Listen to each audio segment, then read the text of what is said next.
王爷的白月光打仗归来了，他进宫要求皇上赐婚，要给王爷当平妻。贵妃榻上，凤九溪惊坐而起，冲向旁边的雕花大衣柜，开始收拾行李。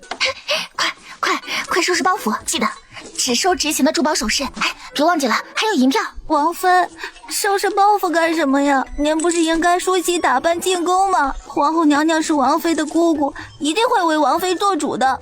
这欧阳女将军欺人太甚了。做什么主啊？赶紧收拾包袱，咱们跑路！快收拾，本王妃带你去闯荡江湖。哎呀，终于要自由了。他自从胎穿过来后，心里一直有一个江湖梦，现在终于可以实现了。幸福来得太快，让人眩晕啊！江湖滚滚，我好怕怕，吓得我浑身掉渣渣，突破世俗我笑哈哈，逆天改命我吹喇叭。走了，闯江湖去了。就当凤九溪兴高采烈激动收拾包袱的时候，宫里长公公来宣他进宫。啊，进宫干什么？这不是耽搁我跑路的时间吗？就不能让我快快乐乐的跑路吗？凤九溪不得不换丫鬟过来为她洗漱打扮。临近出门的时候，凤九溪忽然想到了什么，赶紧让丫鬟去厨房为她拿了一块洋葱过来，以备不时之需。她这才上了进宫的马车。太极殿门口，凤九溪扑通一声，不顾任何形象地跪了下来，悄悄拿出衣袖里的洋葱，往自己眼睛上抹了一抹。妈呀，真是辣眼睛，受不了，眼睛都快要睁不开了，老遭罪了，根本不用酝酿什么情绪，眼泪就啪啪啪的往下掉，不掉都不行啊！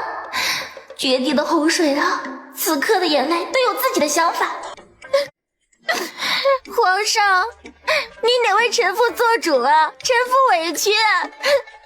我也出征在外，臣妇兢兢业业地守着偌大的九王府，辛辛苦苦地操持家业，把九王府打理得井井有条，就等着王爷圣长归来，有一个温暖幸福洋溢的家。哪知道等来的却是这样的消息，臣妇为了九王府，为了圣王朝的江山社稷，没有功劳也有苦劳，谁知道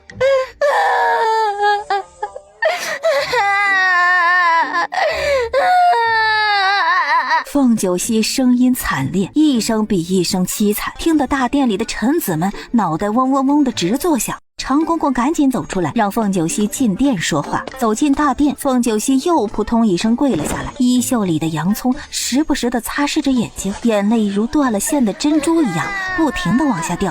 皇上，臣妇委屈。见凤九溪哭得委屈，皇上和欧阳老将军松了一口气。九王妃这是不答应这桩亲事的态度啊，那就好办了。不过凤九溪这哭声实在是让人受不了，皇上只想赶紧把这事儿解决了，把人给打发了。皇上见凤九溪声音小了一点，赶紧开口：朕把欧阳媛媛赐婚给了九王爷当平妻，九王妃可有什么意见吗？敢说无妨。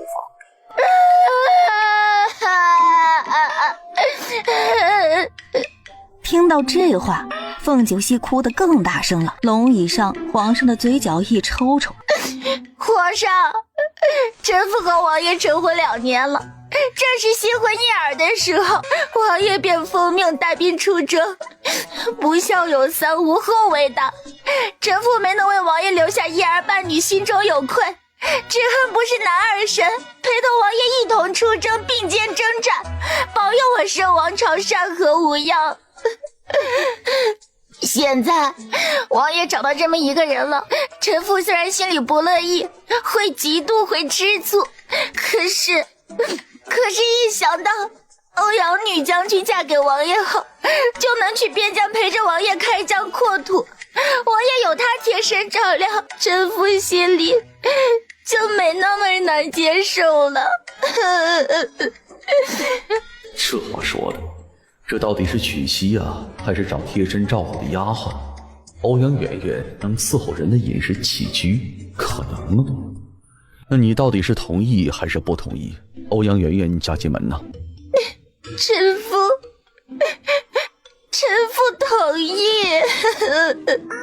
凤九溪像是泄了气的皮球，跌坐在了地上，仿佛刚刚的决定用尽了他全身的力气。可此时没人知道他的心里在偷着乐呢。男人都是大猪蹄子，只看新人笑，不闻旧人哭。到时候不要跑路，独孤生也没有那么在意吧。九王府要办亲事，办酒席就要收礼，到时候我还能卷巨款跑路，想想就美好。凤九溪这么一开口，皇上和欧阳老将军傻眼了，同意。九王妃竟然同意了，那他委屈的哪门子呀？刚刚又是哭的哪门子？就在众人愣神的时候，皇上，欧阳女将军既然求皇上赐婚，那就成全他吧，臣妇没有关系。九王爷未归京，臣妇愿意代王爷操持婚事，择吉日就把婚事办了。欧阳女将军好启程，去边疆陪伴王爷左右。欧阳老将军要不是料定了九王妃会拒绝，让欧阳圆圆死心，然后同意其他婚事，他也不会大费周章进宫找皇上商议这件事。可现在怎么办呢？九王妃这一出，把他们原本的计划全打乱了，甚至不知道该怎么办才好。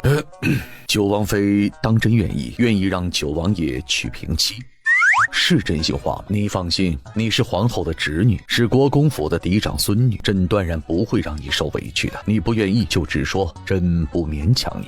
凤九溪心里郁闷到了极点，这皇上怎么回事啊？怎么像是一根搅屎棍？宣他进宫不就是为了欧阳圆圆要嫁进九王府的事情，要当九王爷的平妻？他现在答应了，皇上怎么又像是在引导他，让他拒绝呢？不等皇上说出其他的话，皇上，臣妇愿意。欧阳家世代忠烈，为国捐躯，才能有圣王朝百年昌盛繁荣，边疆无人敢侵犯。正因为有这些忠烈砥砺前行，才有现在的太平盛世，幸福生活。臣妇是国公府的嫡长孙女，是九王爷的王妃，更应该以身作则，心怀感激之心。臣妇不能妇人之仁，寒了忠烈和诸将士的心脑，恳请皇上为臣妇家九王爷和欧阳女将军赐婚。左相右相同时站出来，臣附议，恳请皇上赐婚欧阳女将军和九王爷。臣附议。这左相右相代表朝中两股势力，平日里水火不相容，任何事情都能吵上半天，可此时立场竟然一致了。臣附议，恳请皇上赐婚欧阳女将军和九王爷。看到这一幕，凤九溪高兴了，心里乐开了花。九王爷成亲，他们随礼，总不能随银子吧？高低随一锭金子呀！这个大殿都是金光灿灿呀！这下黑压压的跪了一片，把皇上给整不会了。欧阳老将军瑟瑟发抖，生怕皇上迫于压力就把这件事给答应了。这事不急，朕让九王妃进宫，只是想问问他的意思而已。九王爷娶平妻，怎么也得等九王爷归京再说。东方花烛总不能找他人代替吧？喂，别呀，这是着急呀！我的跑路费怎么不着急了？到手的银子才是自己的，没到手心里不踏实啊！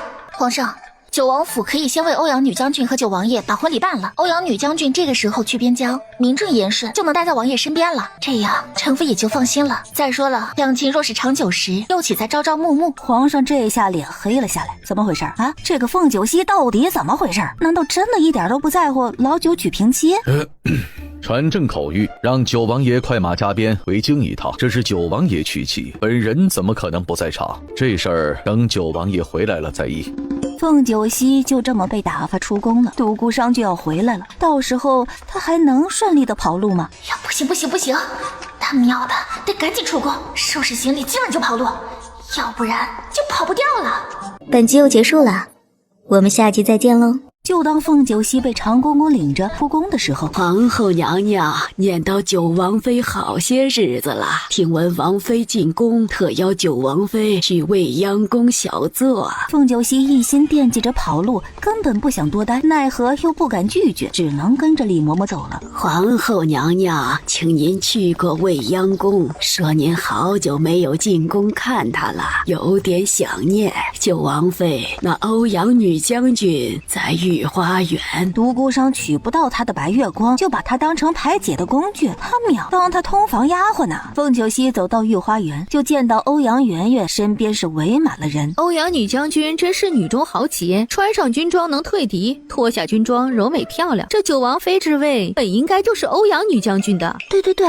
九王爷和女将军的情谊人人动容，王爷出征，女将军誓死追随，真是情真意切啊！据说皇上已经让王爷快马加鞭回来了，欧阳女将军，你就等着出嫁吧。就是，要不是凤九溪仗着是国公府的嫡长孙女，横插一脚，女将军早就是九王妃了，又怎么可能成为平妻？没关系的，现在能嫁给独孤哥哥，媛媛也满意的，幸福不是不到，只是晚到而已。好在总算是苦尽甘来了。凤九溪看到这一幕，一脸的冷笑。当初独孤商未婚的时候，他在干什么？不是青梅竹马吗？不是白月光吗？他要是早点行动，能有他凤九溪什么事儿啊？这时有人看到了欧阳媛媛手上的佛珠，那佛珠就是九王爷身份的象征。女将军，你这佛珠是九王爷送你的定情信物吗？王爷对你真是宠爱啊！不是独孤哥哥送给我的，因为我们上阵杀敌，双手充满了血性，所以信佛为那些死去保卫家国的将士超度。这佛珠是我很多年前去皇觉寺求来的，一条送给了喜欢的人，一条自己戴了很多年。多年前你们就互诉衷肠了，可惜了啊！嘘，你们小点声，九王妃就要过来了，别让她听到了，到时候我嫁进九王府，日子就难过了，吃不定新婚就要被占规矩呢。他喵的，放了个嘣儿！这个欧阳媛媛简直就是胡说八道啊！他和独孤商要是之前就儿女情长，按照独孤商的地位和权势，会娶她凤九溪。不过男人都是大猪蹄子，之前看不上，指不定到了边疆就看对眼了呢。独孤商吃素，什么时候是为了欧阳媛媛了？明明就是赐婚的圣旨下来，他就生病了，又祸事频繁，最严重的时候生病差点要了他的小命，魂不离体。当时上朝的独孤商也听说了这件事，下朝后二话不说就来国公府探望他，然后带他去皇觉寺佛前许愿。他佛前许愿吃素3年，所以这关欧阳媛媛个屁事儿啊！臭不要脸的白莲花。嬷嬷，后日国公府为允儿举办周岁宴，本王妃请这个欧阳女将军去赴宴，她会去吗？完了，九王妃又要发癫了，这位欧阳女将军怕是惨了。这是皇宫，不好生事端，忍一忍，等日后在国公府再说。李嬷嬷，如果合理的话，那女子的嫁妆是不是可以全部带走？是这样吗？按照律法是这样的，合理可以带走全部嫁妆，如果被休，就看男方大方不大方了，可以带走一半，也可以1两银子都不给女方。九王妃问这个干什么呀？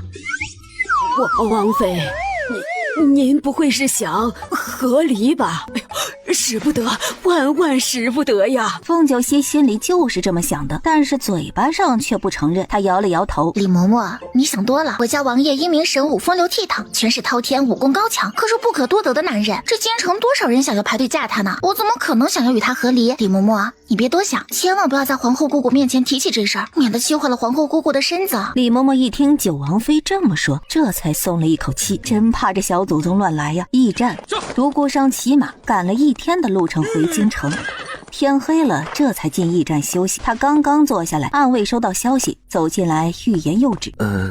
王爷，暗部那边送信来了。什么事？王妃又惹祸了。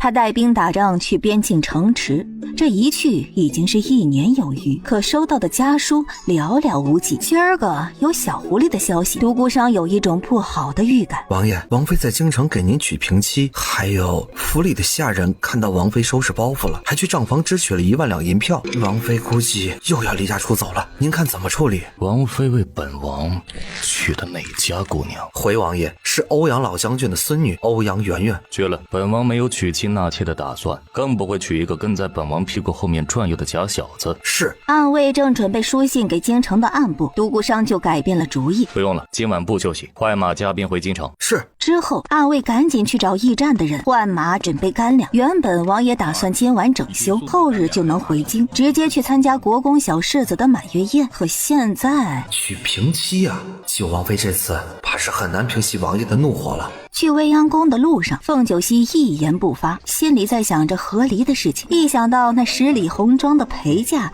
他都笑得合不拢嘴。发财了，发财了！有了这些钱，要什么九王爷？争风吃醋干什么？他要是乐意，要是高兴，养他10个8个的小奶狗，带着小奶狗日江湖，他就是当代东方不败呀！不对，东方美人。美滋滋的。很快到了未央宫门口，凤九溪收敛了情绪，走进正殿，扑通一声跪了下来。洋葱再次发挥了他该有的作用。皇后姑姑，希儿委屈了，你得为希儿做主啊！九王爷不是个东西，在外面行军打仗还花前月下，现在更是求到皇上面前要娶平妻，希儿受不了这个侮辱啊！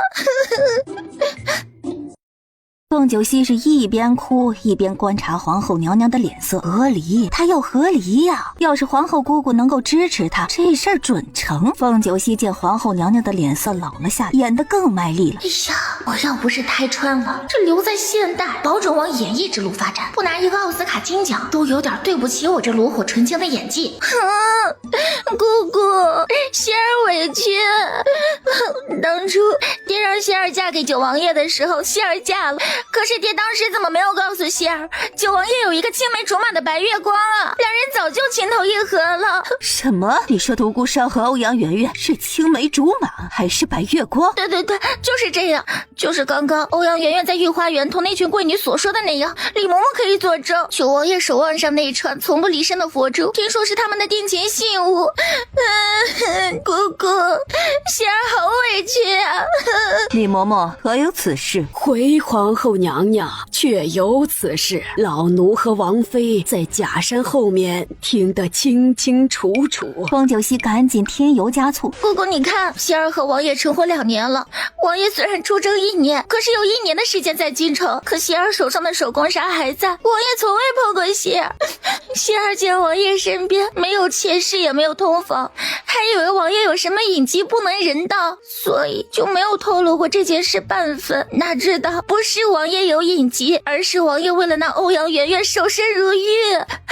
成亲2年了，手工纱还在，所以新婚之夜后，九王爷也没有碰凤九溪。该死的！缓过来后，皇后看向凤九溪的眼神多了几分的恨铁不成钢。你怎么不早说啊？2年了都没有把一个男人拿下。嬷嬷教你的那些，你不是学了吗？给你的画本你也看了，怎么就不会了？姑姑，不是希儿不想伺候王爷，希儿去了王爷房里好几次了，即使是一张床榻，他都没有碰希儿。希儿以为王爷不行，这种事情即使是国公府也不能回去说呀。哪知道凤九溪此刻对九王爷是有愧的，没办法，为了让皇后娘娘答应支持他和离，只能污蔑九王爷了。皇后娘娘听到凤九溪这些话，气到不行，恨不得把御花园的欧阳媛媛叫过来，好好教训一顿，教教他什么是规矩。白月光，挺好的，挺好的。他倒要看看这欧阳女将军到底是何方神兽，有什么狐妹子招数能把当权九王爷迷得神魂颠倒。皇后娘娘让凤九溪起来，去告诉国公爷送一个帖子到欧阳将军府，邀请欧阳老将军祖孙俩去国公府参加小世子的满月宴。是。凤九溪在未央宫用过午膳，这才回到九王府。本集又结束了，我们下集再见喽。这个东珠很值钱，圣王朝第1大，老喜欢了。还有这对祖母绿手镯，可以值几百万呢。玉如意也值钱，哎，舍不得怎么办？哎，要去操江湖了，总不能随身携带这些值钱的物品吧？这一年头车马慢，马车更慢，这些东西太显眼了，容易遭贼，所以带在路上只有银票最轻便。哎，舍不得，可是没有办法。拿起一颗夜明珠，宝贝，你们都是我的大宝贝，亲大宝贝。可是现在我不能拥有你们了，知道我有多心疼吗？可是没有办法，你们值得更好的人，而不是本王妃这种最好的人。凤九溪心一横，交给了大丫鬟如意。拿走，赶紧拿走，拿去换成银票。王妃，九王府没银子了，穷到要典当物品了吗？听到如意的话，暗处的暗卫差点从树上掉下来。九王府富可敌国，九王妃执掌王府中馈，又怎么可能不知道库房里有多少银子呢？九王府怎么就没有银子了？凤九溪为什么要典当这些物品呢？那自然是独孤商送他的礼物，和离后估计带不走。这时另外一个暗卫从外面回来，急匆匆的去找了九王府的管家，管家这才硬着头皮来到了主院。外院的丫鬟赶紧进来通报，王妃，管家在外院求见，说是带回了九王爷的口信，要让他进来吗？不见，告诉他本王妃在小憩。王妃，还是见一见吧，王爷要是有什么急事儿呢，不见不太好吧？是这个道理。万一王爷恳请我为了他操持婚宴呢？作为正妃，只能勉为其难，忍着伤痛操办了。唉，正是不容易呀，正妃更不容易，还要为自己的夫君纳小妾。不一会儿，周大管家走了进来。老奴见过九王妃，九王妃万福。起来吧，有话快说，有屁快放。什么样的关系你就说什么样的话题，别越界了，本王妃不喜欢。周管家无语。不等周管家开口，凤九溪继续开口道：你说王爷是不是让本王妃为他娶平妻啊？九王府要大办喜宴，是这样吗？唉，办吧，谁让本王妃执掌王府中馈呢？正是要有正式的胸怀。100桌席够吗？啊，来多少人？5品以上的应该都会来吧。周管家完全插不上话，每次对上九王妃，阅人无数的周管家总是有一种无力感。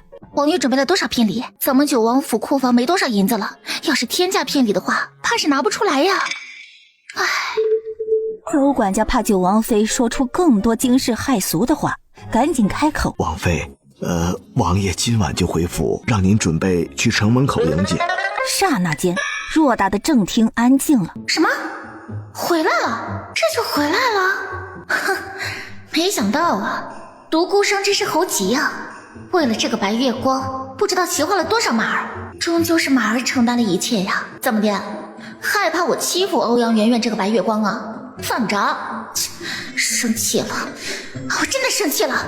所以王爷是想让本王妃伺候他，为他沐浴更衣，准备换洗衣衫，热饭热菜的等他回府。劳烦管家告诉独孤商，让本王妃伺候他，做梦来得更好。周管家，你想一夜暴富吗？你想成为1品大臣吗？你想富可敌国吗？来，跟着你们王爷一起想。之后周管家就被赶出了主院。这个消息确实打得凤九溪措手不及呀。回来了，这就回来了？怎么就回来了呢？还想要他伺候，门儿都没有。真想问问独孤商最近好吗？他碗里的锅里的都还好吧？银子够用吗？要是不够用，让奴才们给他烧一点。可能是中元节烧的不够花。独孤商回来了，他离家出走还能行吗？怕是没跑出皇城就被带回来了。诶，不对呀，他都要和离了，怕独孤商干什么？半个时辰后，凤九溪却带着大丫鬟如意去了国公府。这边离皇城还有半天路程的九王爷收到了信息。王爷，九王妃说她已经打扫好了房间，让下人备好了洗澡水，后厨备好了饭菜，就等王爷回府了。撒木这时却急得团团转。完了，这下完了！九王妃根本不会为王爷准备这些，只希望周管家靠谱一点，把这些打点妥当，让王爷回到王府不至于冷冷清清的。王妃十指不沾阳春水，能吩咐奴才们打点，也是王妃一片心意啊！唉。这一次王妃怕是不会那么容易消气的。九王爷日子不好过，他们这些下面的奴才日子更不好过了。天黑之前，独孤商回到了京城。王妃，咱们真的不去城门口接王爷吗？王爷已经出征1年了，您就不想他？想啊，本王妃最想九王爷了。想到九王爷，本王妃恨不得一巴掌呼死他。他一个人拜把子算老几啊？得让本王妃大老远的去城门口接他。凤九溪看到那一叠厚得很的银票，心情很好。没想到这一世终于发财了，有钱了。当然，你想去城门口接王爷，本王妃也不反对。行了，一边去，别耽搁本王妃数银票。快点备马车，我要去城门口替王妃接王爷。汤婆子、糕点都要准备一些。唉，花盆里面栽松鼠，成不了财呀。罢了，让他们再兴奋兴奋。半个时辰后，如意红着眼眶回来了。怎么了？是谁有眼无珠欺负咱们家大丫鬟了？真是蚊子吸了蝙蝠血没长眼！说出来，本王妃为你做主。如意张了张口，欲言又止了好几次。凤九溪也不着急，她有的是耐心。这丫头要是想说，终究会说的。过了半晌，一副豁出去的样子，这才气愤地开口：王妃，不好了，出事了，出大事了！奴婢们到城门口的时候，就看到欧阳女将军也去接九王爷了，然后两个人一起骑马回了九王府。什么玩意儿？你说什么？欧阳圆圆去城门口接独孤商了？两个人有说有笑，你侬我侬的回了九王府，独孤商把他带回府了啊？奴婢们亲眼看见王爷和欧阳女将军纵马朝着王府的方向去了，真是太可气了。这欧阳女将军还未出阁，怎么这般不要脸？现在对于他们俩来说，婚约还没有下来吧？男未婚女未嫁，大晚上的就单纯的在一起了。想到这里，凤九溪脸色瞬间阴沉了下来，嫌他妈给恶心开门，真是恶心到家了。没有下线的两个人，不会去他的床榻上做那种不可描述的事情吧？还有洁癖好不好？本王妃得恢复拴狗，府上已经养了一只畜生了，不能1年后养一窝的畜生，还得记在本姑奶的名下。这种喜当娘无痛做妈的事情，本王妃不接受。之后，凤九溪坐上马车就回了九王府。本王妃要去土狗。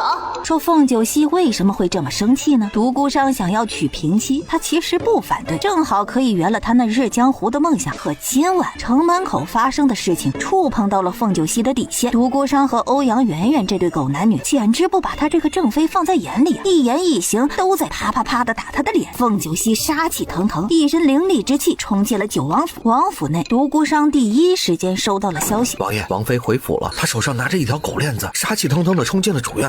王爷要拦着吗？不用，你们退下。王爷，那您小心点。听到这话，独孤商差点气笑了。小心点？他为什么要小心点啊？他又没有干什么偷鸡摸狗的事情，又没有对不起小狐狸，为什么要小心点？小狐狸回来的正好，他就不用大晚上的去国公府带人回府。当时在城门口，独孤商一眼就看到了国公府的马车，在那里停了很久。这一看，独孤商就知道小狐狸没有来接他，要不然他不会在马车里避而不见。独孤商心想，只是下人们来了，所以小狐狸今晚是不打算回九王府了。1年未见，甚是想念，心心念念的骑马赶回来，就是这个待遇。所以当独孤商看到一匹枣红色的马朝着城门口径直而来，独孤商看到马背上那一身同样劲装的欧阳圆圆，没有让人阻止他靠近，一个计谋，心中升起。或许他不用去带人，小狐狸就能自己回，并且会以最快的速度冲回府。独孤商骑马，欧阳圆圆一边往九王府走，一边冷漠疏离地说了2句话：独孤哥哥，你回来了。欧阳女将军慎言，还是换本王爷吧。王爷，后日您会去国公府赴宴吗？本王的行踪需要向欧阳女将军汇报吗？不是，王爷，圆圆不是这个意思，是国公府给我发了请帖，所以想要问问王爷去不去国公府赴宴。这时独孤商看见国公府的马车，便快马加鞭的离开了，懒得理会叽叽喳喳一脸害羞的欧阳圆圆。参谋回府。是王爷。之后一群人快马加鞭回了九王府，所以什么有说有笑一同回九王府，纯属扯淡。回到九王府，凤九溪提着狗链子一脚踹开了寝殿的房门。独孤商，你个水性杨花风流成性吃着碗里的看着锅里的狗男人，出来受死！本集又结束了，我们下集再见喽。独孤商心想，回来了，小狐狸这就回来了，比他预想的还要早小半炷香呢。哟，这么着急啊，这么大气性，不是要离家出走吗？不是回国公府避而不见吗？还不是回来？独孤商，你个狗男人，竟然敢带着其他女人回府过夜，你是缺银子吗？客栈的费用本王妃给你出了，带着那个绿茶滚出王府去！凤九溪在寝殿里找了一圈，没有看到独孤商的人，这才拿着狗链子朝着浴室走过来。刚刚走进来，独孤商，你暴露狂了！穿上，赶紧穿上！你为什么不穿衣服？快点穿上！独孤商淡淡的看着凤九溪，嘴角的弧度越发的扩大，可是开口时，所有的情绪又收敛的干干净净，这才慢条斯理的拿起旁边竹竿上的衣袍穿了起来。很好看，不喜欢把眼睛闭上，你盯着看干什么？还是王妃想要上前摸一把？凤九溪看呆了。8块腹肌了，肌肉猛男啊，那线条太好看了吧！这种身材的男人对于女人来说，成熟女人来说是致命的诱惑呀。没想到独孤商有这么好的身材，这都成亲2年了，补得严严实实的，一次也没让他看见。今天算是误打误撞看见了，怎么了？怕他非礼他呀？搞笑，眼睛目不转睛，嘴巴却还在回答独孤商的话。谁喜欢了？本王妃才不喜欢。独孤商知道这只小狐狸喜欢口是心非，心口不一是他的常态，朝着凤九溪走了过来。那一开一合的衣袍让那8块腹肌若隐若现，仿佛更加勾人了。王妃想要摸一摸也不是不能让你摸，你我成亲多年，让你摸一摸也不是不可以。停住！你快点停住！你听到没有？本王妃才不是垂涎你男色的人！停住！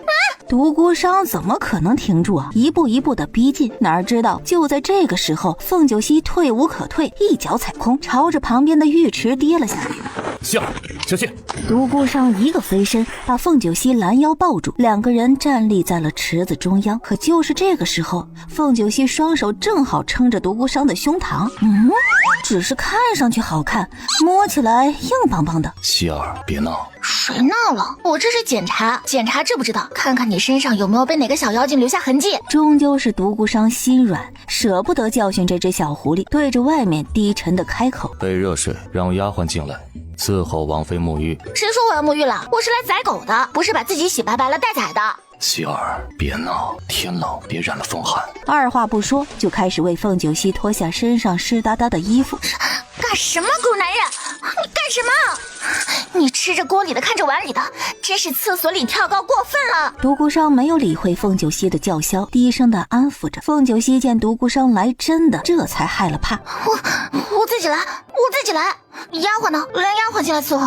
如意，进来伺候本王妃沐浴。独孤商看着凤九溪那害怕的眼神，听着她颤抖的声音，终究是没有逼她，然后离开了寝殿。书房里有暗卫把九王妃在未央宫朝皇后哭诉的话一字不漏地复述了一遍。椅子上的独孤商听到暗卫的禀报，脸色瞬间阴沉了下来。好啊，可以，很好，这该死的小狐狸简直是在挑战他的底线，真是太可以了。今晚他就让他知道他到底是不是不行，到底是不是龙阳之癖，到底是不是为了欧阳媛媛这么一个小尾巴守身如玉。这世上能让他一退再退，完全没有底线的人，只有那没有良心的人了。行，那今晚就补那东房花烛夜吧。去告诉欧阳老将军一声，本王不纳妾，不找通房，让欧阳媛媛死了那条心。他胆敢再用军功去求皇上赐婚，本王就用军功去求皇上，让欧阳家抄家流放。这对外人，独孤商做事都是这般的杀伐果断，绝对不会给对方喘息的机会。是，王爷。桑木这才离开了书房，房间里只剩下独孤商一个人的时候，他闭了闭眼，平复了内心的情绪。即使要被小狐狸气得吐血了，他也得收敛自己身上的煞气，怕吓到了他。这时另外一个暗卫又来禀报，王爷，王妃拿着链子满王府的找人，说是要把您藏的妖精找出来宰了。王府就只有他一个小妖精，去告诉王妃，那人藏在主院的暗室里，让他去暗室找。独孤商这才起身回主院，小狐狸只要回主院，在劫难逃。当他提着链子冲进寝殿，准备去开暗室开关的时候，腰上忽然出现了一只大手。刺客，快点拿刺客，快，有刺客闯王府了，来人，来人呐！奈何此时王府的那些暗卫早就已经退下。独孤商，你干什么？你的手，把你的臭手拿开！你干什么？你到底要干什么？你发什么疯啊？独孤商，你他妈耍流氓啊！找你的白月光，找你的欧阳以秋进去！独孤商低头看到那喋喋不休的红唇，眼神异常的认真，低头堵住了那张诱人的娇娇红唇。王妃，这么娇一样的红唇，不应该说煞风景的话，应该这样。疯了！刹那间，凤九溪整个人如同被电击了一般，整个人后背都直了。独孤商，他犯规！其实九王爷早就想这么做了，奈何怕吓到小狐狸，他的那些情真意切念念不忘，一直小心翼翼地收藏着，不敢表现出来，因为怕小狐狸承受不住那排山倒海的爱意。深爱是束缚，感觉到危险的小狐狸跑得比兔子还快，独孤商不敢赌，抓得越深越牢，他跑得就越快，要不然就就不会这么隐忍着一直不碰他，生活在同一屋檐下，相敬如宾。如今他忍不下去了，这只小狐狸恃宠而骄，是该好好修理。这一刻，独孤商终于做了他酝酿了好几年的事情，欲罢不能，真的很美好，好像拥有了全世界。小狐狸懵逼了，脑子还在不停地转动。我操，怎么回事？咋回事啊？这是独孤商没喝酒吧？不会是晕晕乎乎把他当成了欧阳圆圆那朵小白花了吧？说好的为欧阳圆圆守身如玉呢？说好的白月光呢？独孤商感觉到凤九溪心不在焉，低沉又魅惑的开口：“王妃专心点。”然后又惩罚性的在凤九溪的唇上咬了一口，直到凤九溪根本站不住，呼吸被夺走了，他就像掉进河里濒临溺水的人。王妃闭眼睛，乖，呼吸。呼吸，知道吗？就当凤九溪以为他会这样死去的时候，独孤商终于让他有了换气的机会。专心你个大头鬼！你看清楚，不是欧阳圆圆，不是你的白月光，去找你的欧阳圆圆去。独孤商，你该不会是被欧阳圆圆拒绝了，所以来找我发泄吧？不对，你应该是欲盖弥彰。说你是不是把人藏在暗室了？你是不是把欧阳圆圆藏着了？故意吓唬本王妃？狗男人，你怎么那么阴险狡诈，那么不要脸，城府那么深啊！独孤商也不恼火，嘴巴勾起一抹邪魅的笑意，抱着凤九溪的腰，一个转身。原来王妃喜欢在暗室，那咱们就去暗室。娘子这张嘴啊，不适合说话，但是甘甜的味道，为夫喜欢。独孤商带着凤九溪一个转身，低头又夺取了凤九溪的呼吸，浅尝深吻。他家小狐狸的味道原来这么的甘甜，让他爱不释手。怎么办？舍不得放开，那就一起下地狱，一起沉沦吧。独孤商手上不知道什么时候多了一枚碎银子，打在了暗室的开关上，隔墙上一道暗门缓缓地打开。独孤商二话不说，一个飞身带着凤九溪飞了过去。暗室里一览无遗，到处都是金银珠宝、黄金玉器，连一个藏人的地方都没有，哪里有什么欧阳女将军呢？上当了，他上当了！凤九溪撒腿就往暗室的外面跑，还有一步，只要一步，他就能出暗室了。哪知道就这么一步之遥，独孤商就让凤九溪的希望破灭了。独孤商把他抱了回来，丢在了暗室的冰床上，是独孤商用来疗伤的冰床。虽然是丢的动作，可是他却控制了力道，不会让他跌疼。独孤商一个翻身压了上去。王妃夜深了，该歇歇了。凤九溪感觉到了危险，一秒钟就怂了。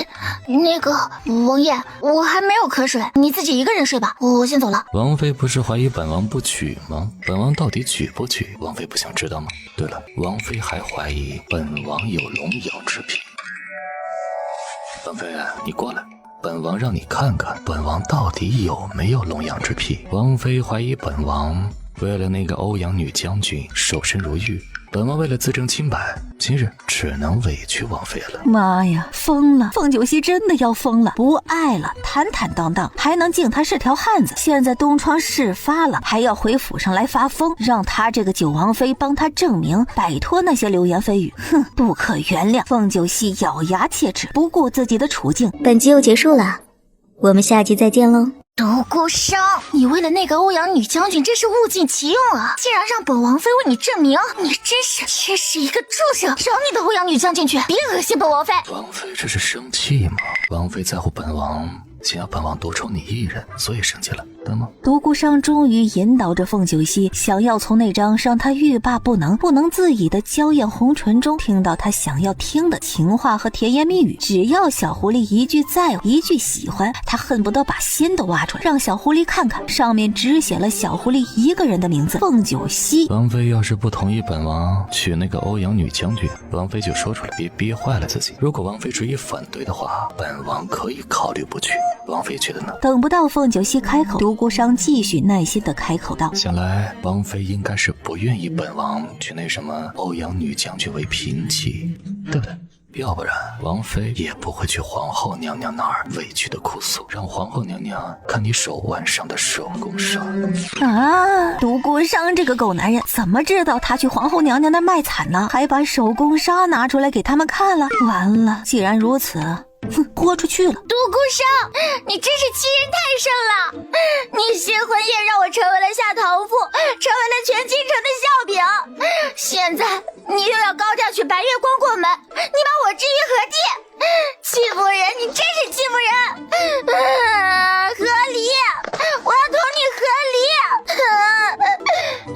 独孤商看到小狐狸使劲眨巴眼睛，想要让他心软的样子，差点气笑了。别眨巴了，哭也没有用。今晚本王一定要将王妃证明本王的清白。王妃，今晚你逃不掉了，本王不给你一个完整的东方花烛夜。妈的！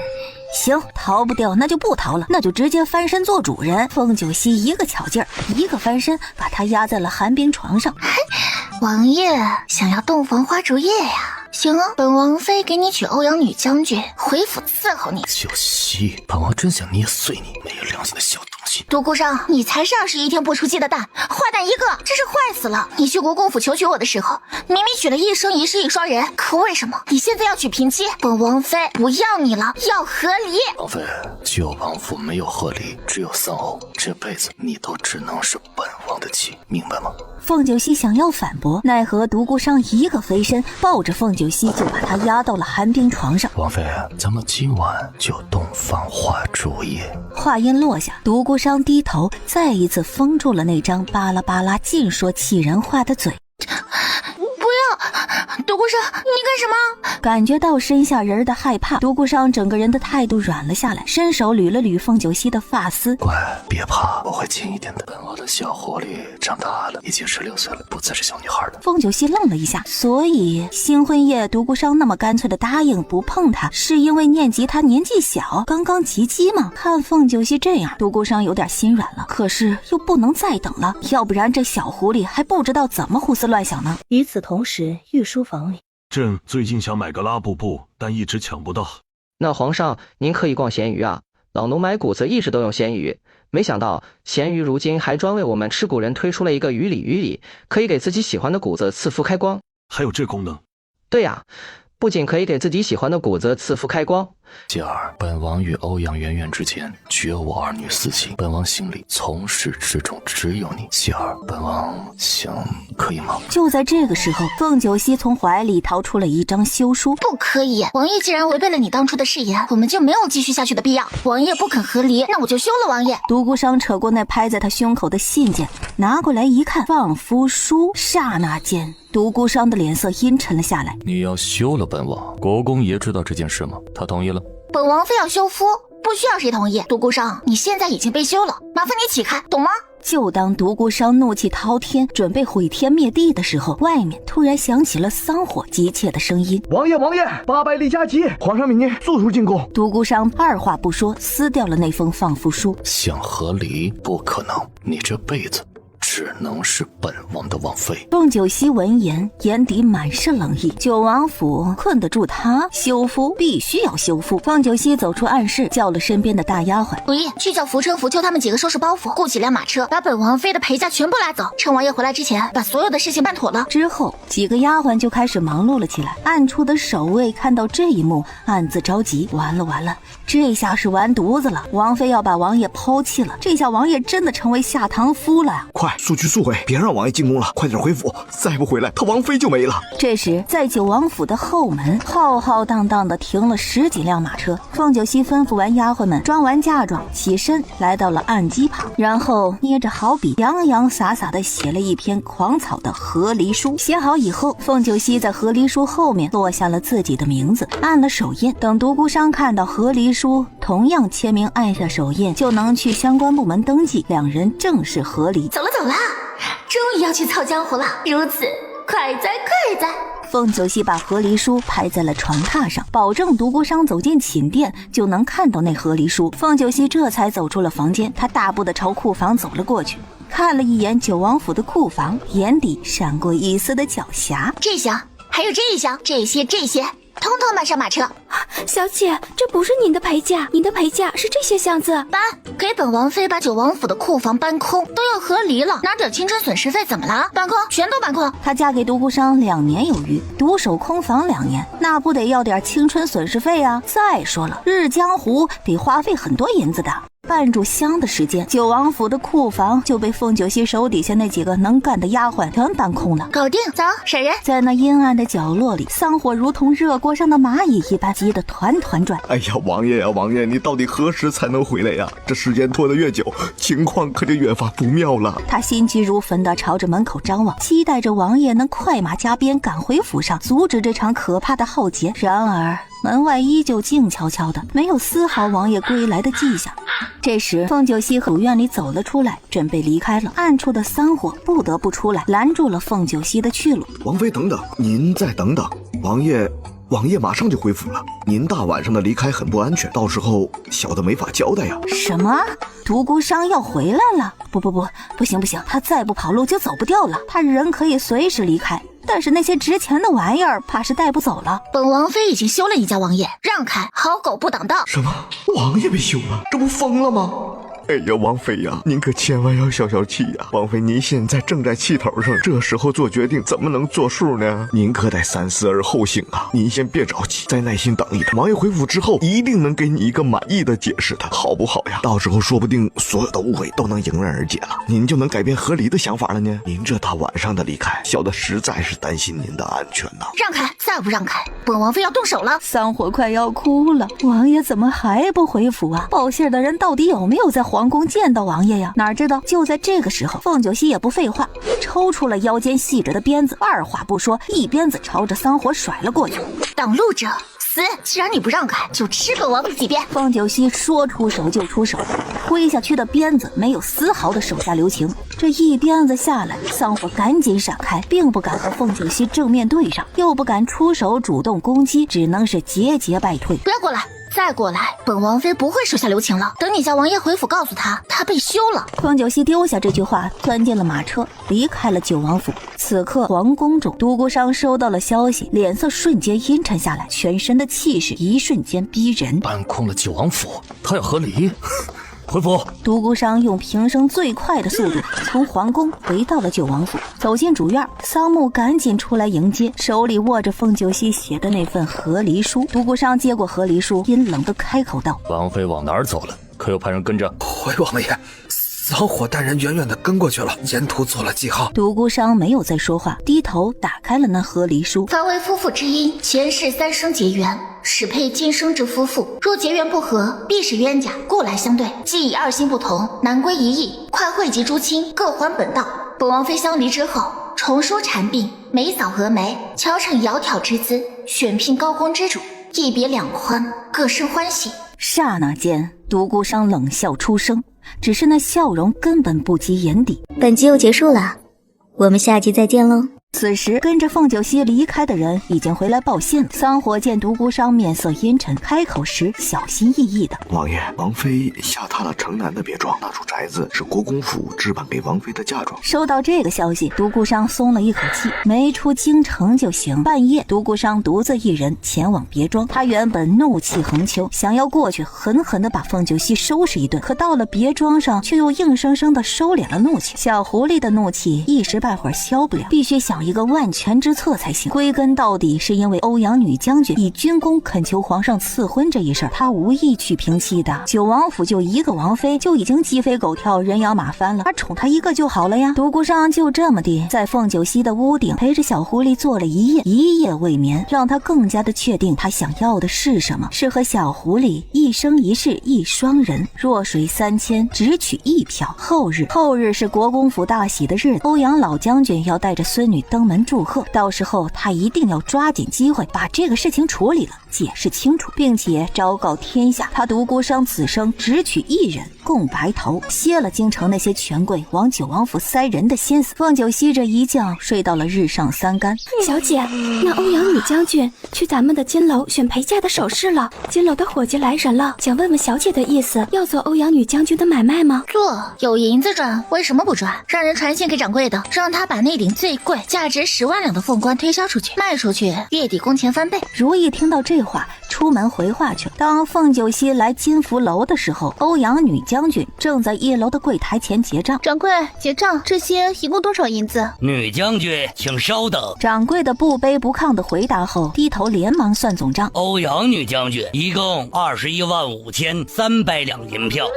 什么？20多万银票？掌柜，你还不如去抢钱庄，怎么要这么多银子？欧阳女将军，金福楼明码标价，从来不会欺骗客人，信誉绝对保障的。你选的这些物品都是金福楼的上等货，每一件都不便宜。你这凤冠还是金福楼的镇店之宝，价值10万两。您要是嫌弃价格高，也可以看看金楼其他的款式，价格相对便宜一点。拿银两过来了吗？小姐，欧阳老将军给了10万两银票。10万啊，不够。欧阳女将军带的银票不够，可以打一个借据，后日把银票拿过来就行了。不过金福楼销售的物品一经销售概不退换，欧阳女将军要检查好啊。欧阳圆圆一咬牙点头答应了，还差10万两银票而已。他这次立了功，朝廷的赏赐这2日就下来了，他应该能补上这个缺口。欧阳圆圆仔仔细细地看了那些首饰，签了一份借据和一份确定收获的凭证，交易就完成了。这时掌柜眼尖的看到了凤九熙，赶紧抱出来一个收银箱。东家，今日进账还有刚刚的借据都在这里了，您清点一下。凤九熙点头，然后让如意把收款箱接过来。掌柜辛苦了，今日做了这么大一桩买卖，这一月所有金楼的小厮月钱翻倍，掌柜翻3倍啊。小的谢谢东家，这是你们应得的，加油干吧。欧阳圆圆和其他客人都震惊地看着这一幕，所以这日进斗金的金福楼东家竟然是九王妃。欧阳圆圆指着凤九熙，一脸的愤怒，声音都在颤抖，也不假惺惺的叫什么王妃姐姐了，直呼凤九熙的名字。凤九熙，你坑骗我的银子，你这个女人怎么那么的恶毒，不要脸，真是太不要脸了！坑骗你银子？欧阳女将军，此话怎讲？金福楼开门做生意，明码标价，任何一件物品都是实打实的真金白银打造的物品。金福楼开店10多年，从未出现过一次欺客的事件。为什么金福楼在圣王朝这般受欢迎？就是因为明码标价，服务态度好，宾客如归。你说本王妃坑骗你银子？本王妃怎么坑骗你银子了？欧阳女将军买首饰买凤冠都是货真价实的物品，本王妃有强行去抢你的银子吗？本王妃有逼迫你吗？这签器具的时候是本王妃拉着女将军的手让你签的吗？欧阳女将军可不要血口喷人，你购买物品的时候全程可都是笑眯眯的，付银子的时候也是很愉悦的，丝毫没有被强迫的样子。所以本王妃怎么坑骗你银子了？就因为本王妃是金福楼的东家。欧阳女将军非要这么认为的话，本王妃是不是可以理解成欧阳女将军对本王妃有意见，是这样吗？这时宾客全部注意到了这边，在旁边议论起来。九王妃说的对，金福楼哪怕是几文钱的布摇，都是明码标价，不欺客不议价，看得上就买，不买也没有关系。掌柜和小二一样笑眯眯的招待。对，上次我想要买一个珠钗送给我的女儿，没有选上中意的，掌柜的特意过来道歉，说的什么来着？我忘记了。我记得，掌柜的会说没让夫人挑选到心仪的物品是金福楼的错，下次出新品，夫人过来挑选上了，打8、9折。对，就是这句话。过了3日，我带女儿过来，让她自己选，真的打了8、9折，我又为自己添置了好几样。这金福楼就是好，怎么可能坑银子呢？这女将军莫不是在血口喷人？这些妇人的议论声虽然小，故意压低了声音，以为这2个人听不见呢。可习武的他们又怎么可能听不见？刹那间，欧阳圆圆的脸色一阵青一阵白，她对上凤九熙那双笑眯眯的眉眼，更是生气了，头也不回的离开了。哎呀，欧阳女将军怎么离开了？欧阳女将军大手笔呀，下次记得再来光顾本店生意啊，报本王妃名号，打5折哟。哎呀，欧阳女将军，要不本王妃请你用膳啊？你一个人就消费了店铺3个月的额度，不嫌弃吃顿便饭走啊？凤九熙越喊，欧阳圆圆的脸色就越沉，离开的脚步就越快了。从金福楼走出来，欧阳圆圆的脸色阴沉的可怕，全身充满了杀气。小姐，这九王妃也太过分了吧，竟然这般欺负小姐。九王爷要是知道您被他这般欺负，还不得休了他？小姐才是九王爷心里的那个人，九王妃算什么？听到这话，欧阳圆圆脸上的情绪才缓和了一点点。算了，不和他一般计较了，等我过了门，有他的好果子吃。今天也不算是没有收获，知道独孤哥哥没有把钟馗交给他，我心里还是甜滋滋的。独孤哥哥一定是是想把掌家的大权让我管，还是小姐大度？可是小姐，这样的人不是更应该被教训吗？要不然永远会得寸进尺。教训他呀，也不是不行。那今天就好好教训教训他。小桃，我去找个人。小姐，老爷让我跟着你。乖啦，你先回去，祖父不会责办你的。殷家小姐有大事要去办，先走了。话音落下，欧阳圆圆一个飞身就离开了。欧阳圆圆到了暗处，吹了一个口哨，把自己培养的死士叫了出来。主子，有什么吩咐？我要你们去杀了九王妃，在他回九王府的路上行刺。事成之后，本将军去除你们的奴籍，还你们自由，抢过来的钱财也归你们所有，拿去找一个地方隐姓埋名，娶妻生子吧。死士们脸上没有任何的情绪波动，可是内心却汹涌澎湃。去除奴籍呀，以后他们就不是奴隶了。这其中有几个死士之前是帮欧阳圆圆调查过九王妃，他们知道九王妃没有身手，所以要杀这么一个人，易如反掌啊。去吧，把你们身上的牌子都给本将军，就此别过，祝你们各位前程似锦。5名死士拜别了欧阳圆圆，转身离去了。安排好了这些，欧阳圆圆就在茶楼等着死士带回来的好消息。凤九溪从金福楼出来，天已经黑了。这个时候，凤九溪才带着丫鬟如意回别庄。一早，桑木就来别庄给凤九溪当车夫。当马车行驶到富人区人烟明显稀少的地方的时候，王妃有尾巴，我去解决了。不用，不出手就不用管，他们是冲本王妃来的，就当给本王妃练练手了。这时，一把匕首从天而降，插在了马车的车顶。王妃！马车里，凤九溪和如意两个人都没有任何一点的慌乱。这些人，真是天堂有路不走，地狱无门偏偏闯。不过是一些小卡拉米而已，桑木就别动了，让如意去，正好你指点他几招。好，王妃，我上吗？你是让奴婢上是吧？凤九溪点头以后，如意脚尖轻点，整个人离地。如意，下手狠一点。马车，本王妃的马车，这可是上好金丝楠木打造的马车。本王妃怎么就那么肉疼呢？让他们陪本王妃马车，钱财都得留下。是，王妃。就在这一来一回的对话间，将军府的那几个死士冲了上来。杀呀，一个不留！兄弟们，干完这一单，咱们就不干了。杀呀！明明是死士，你们要冒充杀手，一点都不诚实吗？我们又不是缺钱、缺心眼、缺教，缺的就是来送死的人。非得要人送你们上路，那就成全你们吧。如意，动手了。本集又结束了，我们下集再见喽。话音落下，两边的人动手了。桑木，咱们打个赌，我赌如意会输，咱们赌10两银子，行不行？桑木听到这话，下意识的双手朝自己的荷包捂了过去，一副防备的样子。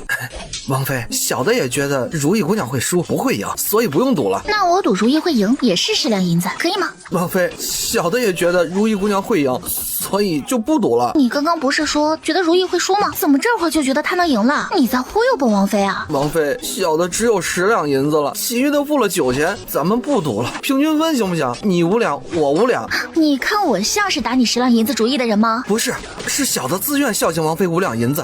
一边去。好的。桑木直接往旁边挪动了3步，然后狠狠地松了一口气。看来桑火这个法子是正确的。当王妃想要赌博的时候，就用这个法子，她对赌博就没有兴趣了。王妃在乎的不是那点银子，只是在乎赌博的那个过程。好险好险，她的银子总算是保住了。就在这几个呼吸间，如意和2个死士打的是难舍难分，已经过了差不多上百招了。一起上，速战速决。凤九溪看向站了几步远的桑木，让你赌一局，你又不赌，你看吧，这些人一起上，如意不就输了吗？桑木没有说话，也不敢接话，不知道他一开口，九王妃会不会又要拉着他再赌一局，到时候他怎么死的都不知道。这时因为几个死士全部加入，1对多，如意渐渐就有了败势。凤九溪眉头微微的蹙了起来。如意，攻击1号的下盘，对，就是这样，脚上的力度还不够，踢出去的力道重一点啊，回击小心后面。凤九溪指点了如意几次，他都没有学会，然后一着急就冲了上去。如意，你退下来，本王妃来，你在旁边看清楚了。好，凤九溪一加入，局势马上就扭转了。他没打算要这几个人的性命，反正慢慢来，为的就是教如意招式而已。如意，看清楚了吗？这招应该这样，脚应该这么出去，手应该这样，就能直击对方的命脉。还有这一招，应该是这般发力的。如意和桑木在一旁学得专心。凤九溪对那些死士明明能够一招毙命的，他非得慢慢来，每一次碰到对方死穴的时候马上就收手。他根本不知道和他对上的死士内心是崩溃，不打了可以吗？赐他们一死吧。如意，匕首丢过来。徒手的招式，凤九溪教的差不多了，准备教他们用匕首。这匕首，凤九溪可以用得出神入化。不多时候，那几个死士身上大大小小不知道几十道伤口，死士们是崩溃的。其中一个能力相当弱的死士，在凤九溪匕首再一次对上他的死穴，准备把匕首移开的时候，他自己主动凑了上去。别兄弟们，我先走一步了，在路上我等着你们。然后就往匕首方向猛然推进了一点点，就断了气。不是兄弟，本王妃没准备杀你啊，你怎么这般想不开啊？真是的。其余的几个死士看到这一幕也是傻了眼，还能这样？好吧，他们也打算这样了。与其崩溃死，与其被玩死，他们还不如自己寻死。几个人不约而同朝着凤九溪快速的攻击了过来。凤九溪一慌，然后迎敌。这一次他没有朝死士挥过去匕首了，而是特意巧妙地避开了要害。可是不知道怎么的，这几个死士还会自己找死穴。凤九溪在心里狠狠地问候了这几个死士：他妈的，这是碰瓷儿啊，还能这样碰瓷儿？不要啊，他不要做杀人凶手，他不杀生的。一个两个三个，剩下最后2个死士的时候，凤九溪匕首咣当的一丢。就在这个时候，其中一个死士捡起了那匕首，往自己脖子上这一抹，凤九溪就被吓住了。桑木，匕首，把匕首抢回来！桑木一个飞身就去了那匕首，顺带着点了最后一个死士的穴道，让他动弹不得，不能自杀。哇，你们怎么回事啊？不是来杀本王妃的吗？可是本王妃怀疑本王妃和你们有仇，你们来碰瓷。本王妃没有杀人，真的没有杀人，是你们自己来送死的。他虽然是胎穿，但是拥有上辈子的记忆，在华夏民族杀人是犯法的。他可是一个好公民，怎么可能杀人呢？所以即使现在凤九溪是一个高手，却没有杀过一个人。此刻凤九溪整个人都是崩溃，怎么办？他快要哭了。这个时候凤九溪看到了一个熟悉的身影，独孤商从宫里出来的有些晚，这个时候才回来，听到了打斗声，独孤商一个飞身快速的朝这边而来。怎么样，受伤了吗？有没有哪里不舒服？你来干什么？咱们已经和离了，一别两宽，各自生欢。你和离说，本王死了，别想和离的事情。你一日是本王的王妃，一世都是本王的王妃。受伤了吗？他们碰瓷，想要讹我，想死自己找个地方跳下去，或者喝毒药吗？为什么要来碰瓷？我没有杀人，是他们。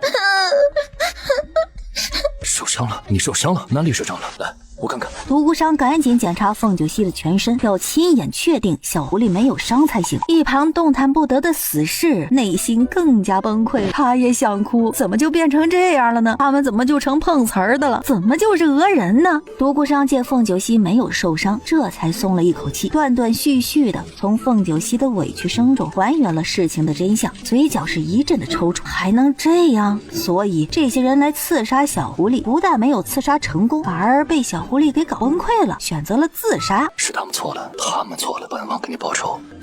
你说祖父、爹娘还有大哥知道我杀了这么多人，会不会责备我啊？觉得我不是好孩子，是恶魔。特别是大哥凤九晕，他可是大理寺少卿，要是知道我杀人如麻，肯定会生我的气。怎么办？怎么办啊？你快给我想一个办法。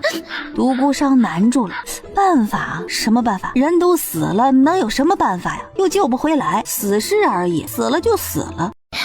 如意，报官，快点去报官！这里还有一个没死的，他能够证明本王妃没有杀人。死士内心是崩溃的，从来没见过九王爷和九王妃这种不讲武德的人，根本不按常理出牌。独孤商终于把凤九溪的情绪安抚好了，他窝在独孤商的怀里，吸了吸鼻子，有点不好意思。完了，戏演过了，他们是要和离的人呢，怎么一演戏就忘了这个事儿呢？刹那间，凤九溪从独孤商怀里就退了出来。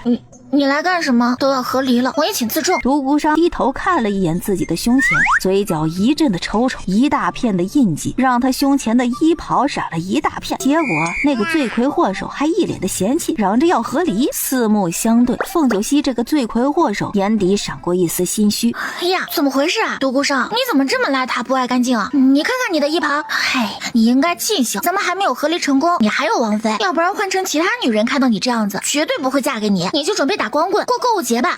谢谢王妃不抛弃之恩。不用谢，毕竟本王妃善良。咦，没眼看了，简直是没眼看。可是没办法呀，独孤商就喜欢凤九溪这个没心没肺的样子，仿佛世间上所有的烦恼事情都入不了他的眼，他只需要快快乐乐、高高兴兴的就好。他被刺杀，真的让独孤商心慌了。这时，如意已经报官回来了。衙门一听是命案，出动了一队的官差。当他们看到横七竖八的几具尸体，一脸的严肃。他们甚至不敢想象，九王妃要是出了什么事儿，或者丧命了，这京城会乱成什么样子？半炷香的时间，独孤商陪着凤九溪去了一趟衙门录口供。凤九溪一个人在那儿口若悬河。对，他们就是来杀本王妃的。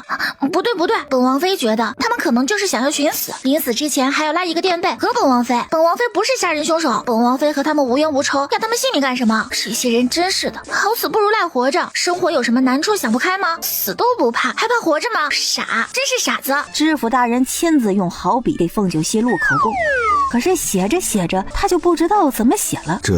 这有点离谱啊。知府大人看了一眼旁边沉默不语的九王爷，只能硬着头皮继续写。罢了，九王妃怎么说，我们怎么写，还能怎么办？总不能自己编个事情经过吧？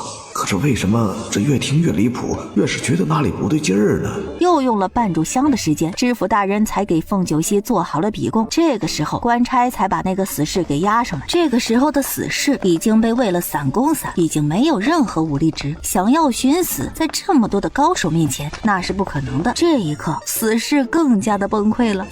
他妈的，为什么要他受这样的折磨？早知道今天接任务的时候，他们就应该每个人都在牙缝里塞毒药的，只要一咬破就能自杀。可是，一想到九王妃不过是一个手无缚鸡之力的弱女子，就没有那么麻烦的往牙缝里塞毒药。哪知道翻车了，轻敌了。死士一上来，扑通的一声就崩溃地跪在了凤九溪面前。当他冲过去的时候，旁边的独孤商已经做好了解决这个杀手的准备。哪知道死士只是跪了下来。九王妃啊，奴求求您了，您赐奴一死吧！奴知道奴刺杀您是奴的不对，奴错了，奴只想死，求您大发慈悲，成全奴吧！那个死士使劲地给凤九溪磕头，咚咚的发出了低沉的响声。凤九溪看到这一幕，条件反射的从椅子上站起来，拉了拉九王爷的衣袖。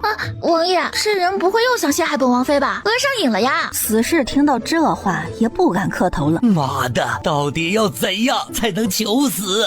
没事，这么多人看着，不会出事的。太晚了，走吧，咱们回府用膳。这里的事情知府大人会处理好，就会通知咱们。好吧，只能这样了。独孤商牵着凤九溪的手就准备离开，走了几步，凤九溪是想到了什么一样，突然停住脚步，看向目送他们的知府大人。知府大人，一切拜托你了，麻烦你早点破案哦。本王妃在王府里等着你的好消息，要不然这莫名其妙的被人陷害是杀人凶手，本王妃会用不下膳，夜不能寐的。好的，王妃下官一定尽早破案。凤九溪这才跟着独孤商离开。九王爷和凤九溪一离开，所有人松了一口气。这传说中的九王爷真是太可怕了，即使什么都不做，只坐在那里都会给人一种压迫感。那死士见凤九溪走了，也是狠狠地松了一口气。他跪着来到了知府大人面前。大人，招小的什么都招，小的就是去刺杀九王妃的，小的罪该万死。请问大人，小的什么时候能死？能不能明日午时处斩呢？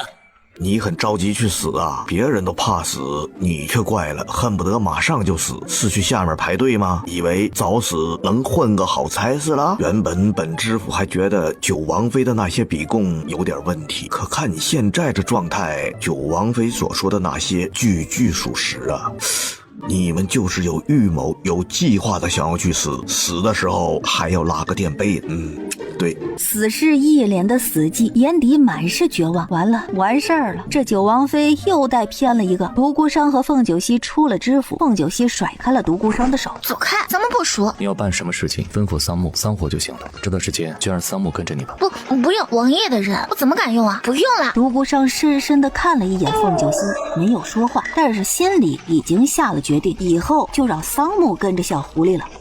这只小狐狸该不会是以为桑木跟在他身边是监视他的吧？只是他身边跟着一个他的人，独孤商放心一点。如果真的出了什么事情，桑木知道用什么办法能够最快的通知他，这样他就能及时的赶到他身边了。其实小狐狸身手高深莫测，独孤商比谁都清楚，可总是会下意识的把小狐狸想象成手无缚鸡之力需要保护的那个人。可是就怕今天这样的事情，生命没有受到威胁，弱小的心灵受伤了，需要安慰怎么办呢？本集又结束了，我们下集再见喽。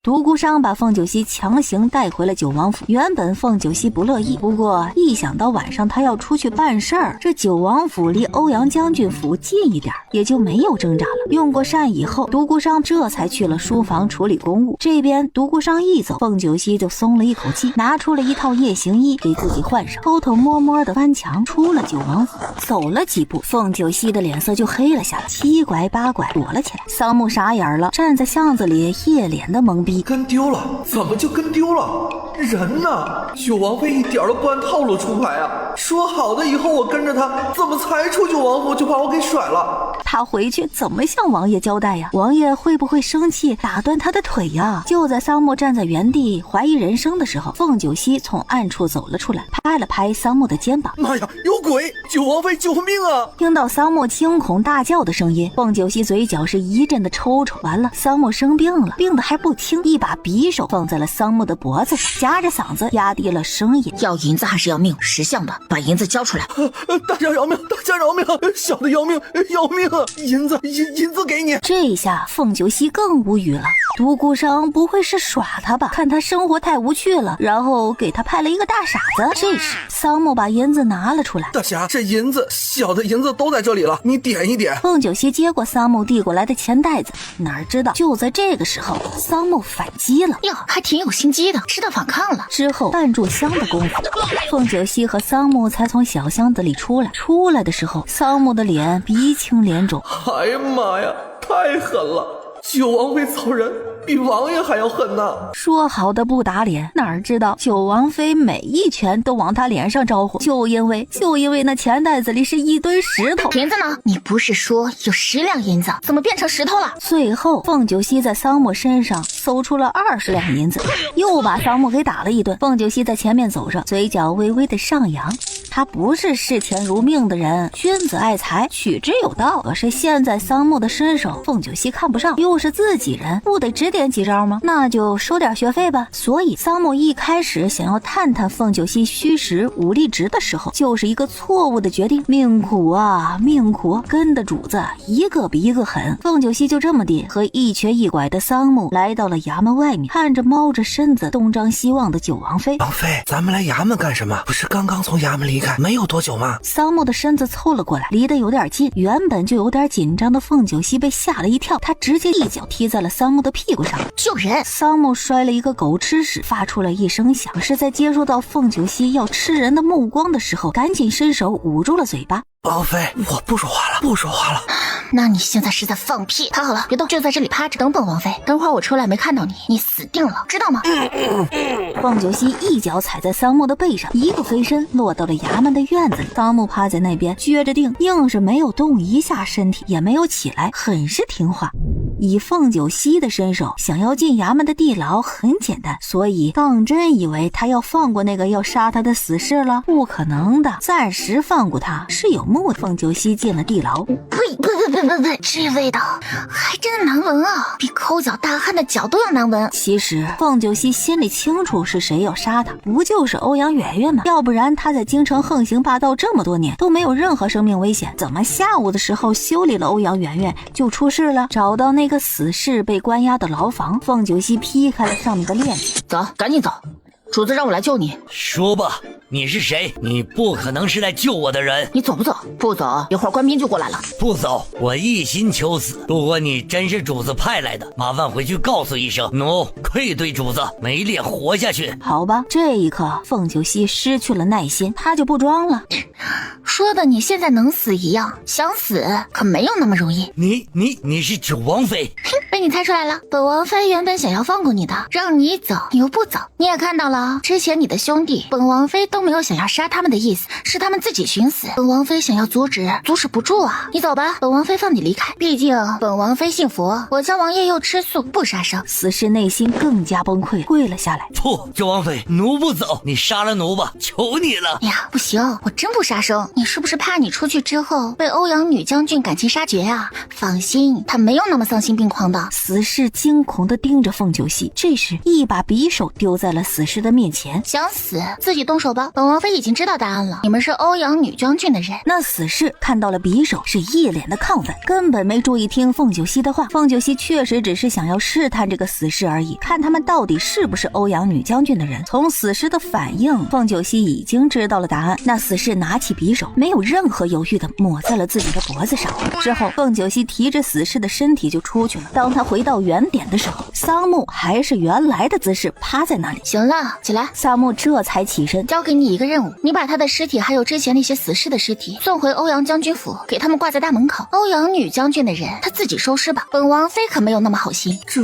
九王妃是不是对收尸有什么误解？把尸体挂在人家府门口，这是让人收尸吗？根本伺机报复吓唬人家吗？说的那么冠冕堂皇。桑木去办事了，凤九溪习惯性的就一个人飞身回了九王府，走到门口他才反应过来，妈呀，习惯害死人呢。这个时候他应该回别庄才对呀。当他要返回的时候已经晚了，就被值守巡逻的桑金给发现了，一时半会儿没有认出凤九溪来，二话不说就攻击了上去。大胆小贼，竟敢擅闯九王府，不想活了，拿命来！凤九溪无语到了极点，避不开，只能迎战。他这一晚上揍了独孤商身边的好几个暗卫，独孤商不知道会不会生气呀？他也不想的呀，不想打九王爷的脸。可是他这些暗卫都很弱，并且不太聪明的样子。这时动静已经吵到了九王府的其他人，桑火带着人赶了过来。他远远的就看到九王爷独孤商站在书房的门口，看着在屋顶打斗的身影。桑火正准备提醒桑金，那是九王妃呀。桑金欠揍，那就好好让王揍他一顿。桑金和凤九溪过招，越打他越心惊。这个小贼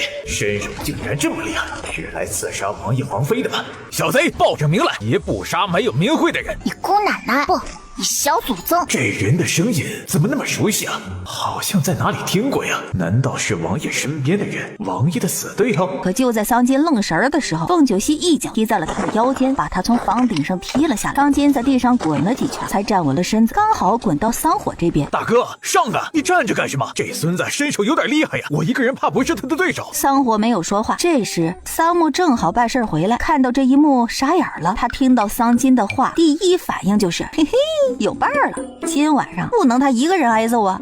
三哥你继续吧，加油啊，我给你打气，三哥你可以的，一定可以干死那小贼，三哥冲啊。好吧，默默你自己看啊，看清楚我的一招一式，下次你跟着练，你的身手就会有长进了。好好好，三哥你是最棒的，加油加油加油，打败小贼这两个字桑木不敢说了，因为他接收到了九王爷冰冷的目光。桑木就这么看着凤九溪和桑金过招，太亢奋了。三哥加油加油加油啊，三哥你是最胖的，你会被揍胖的。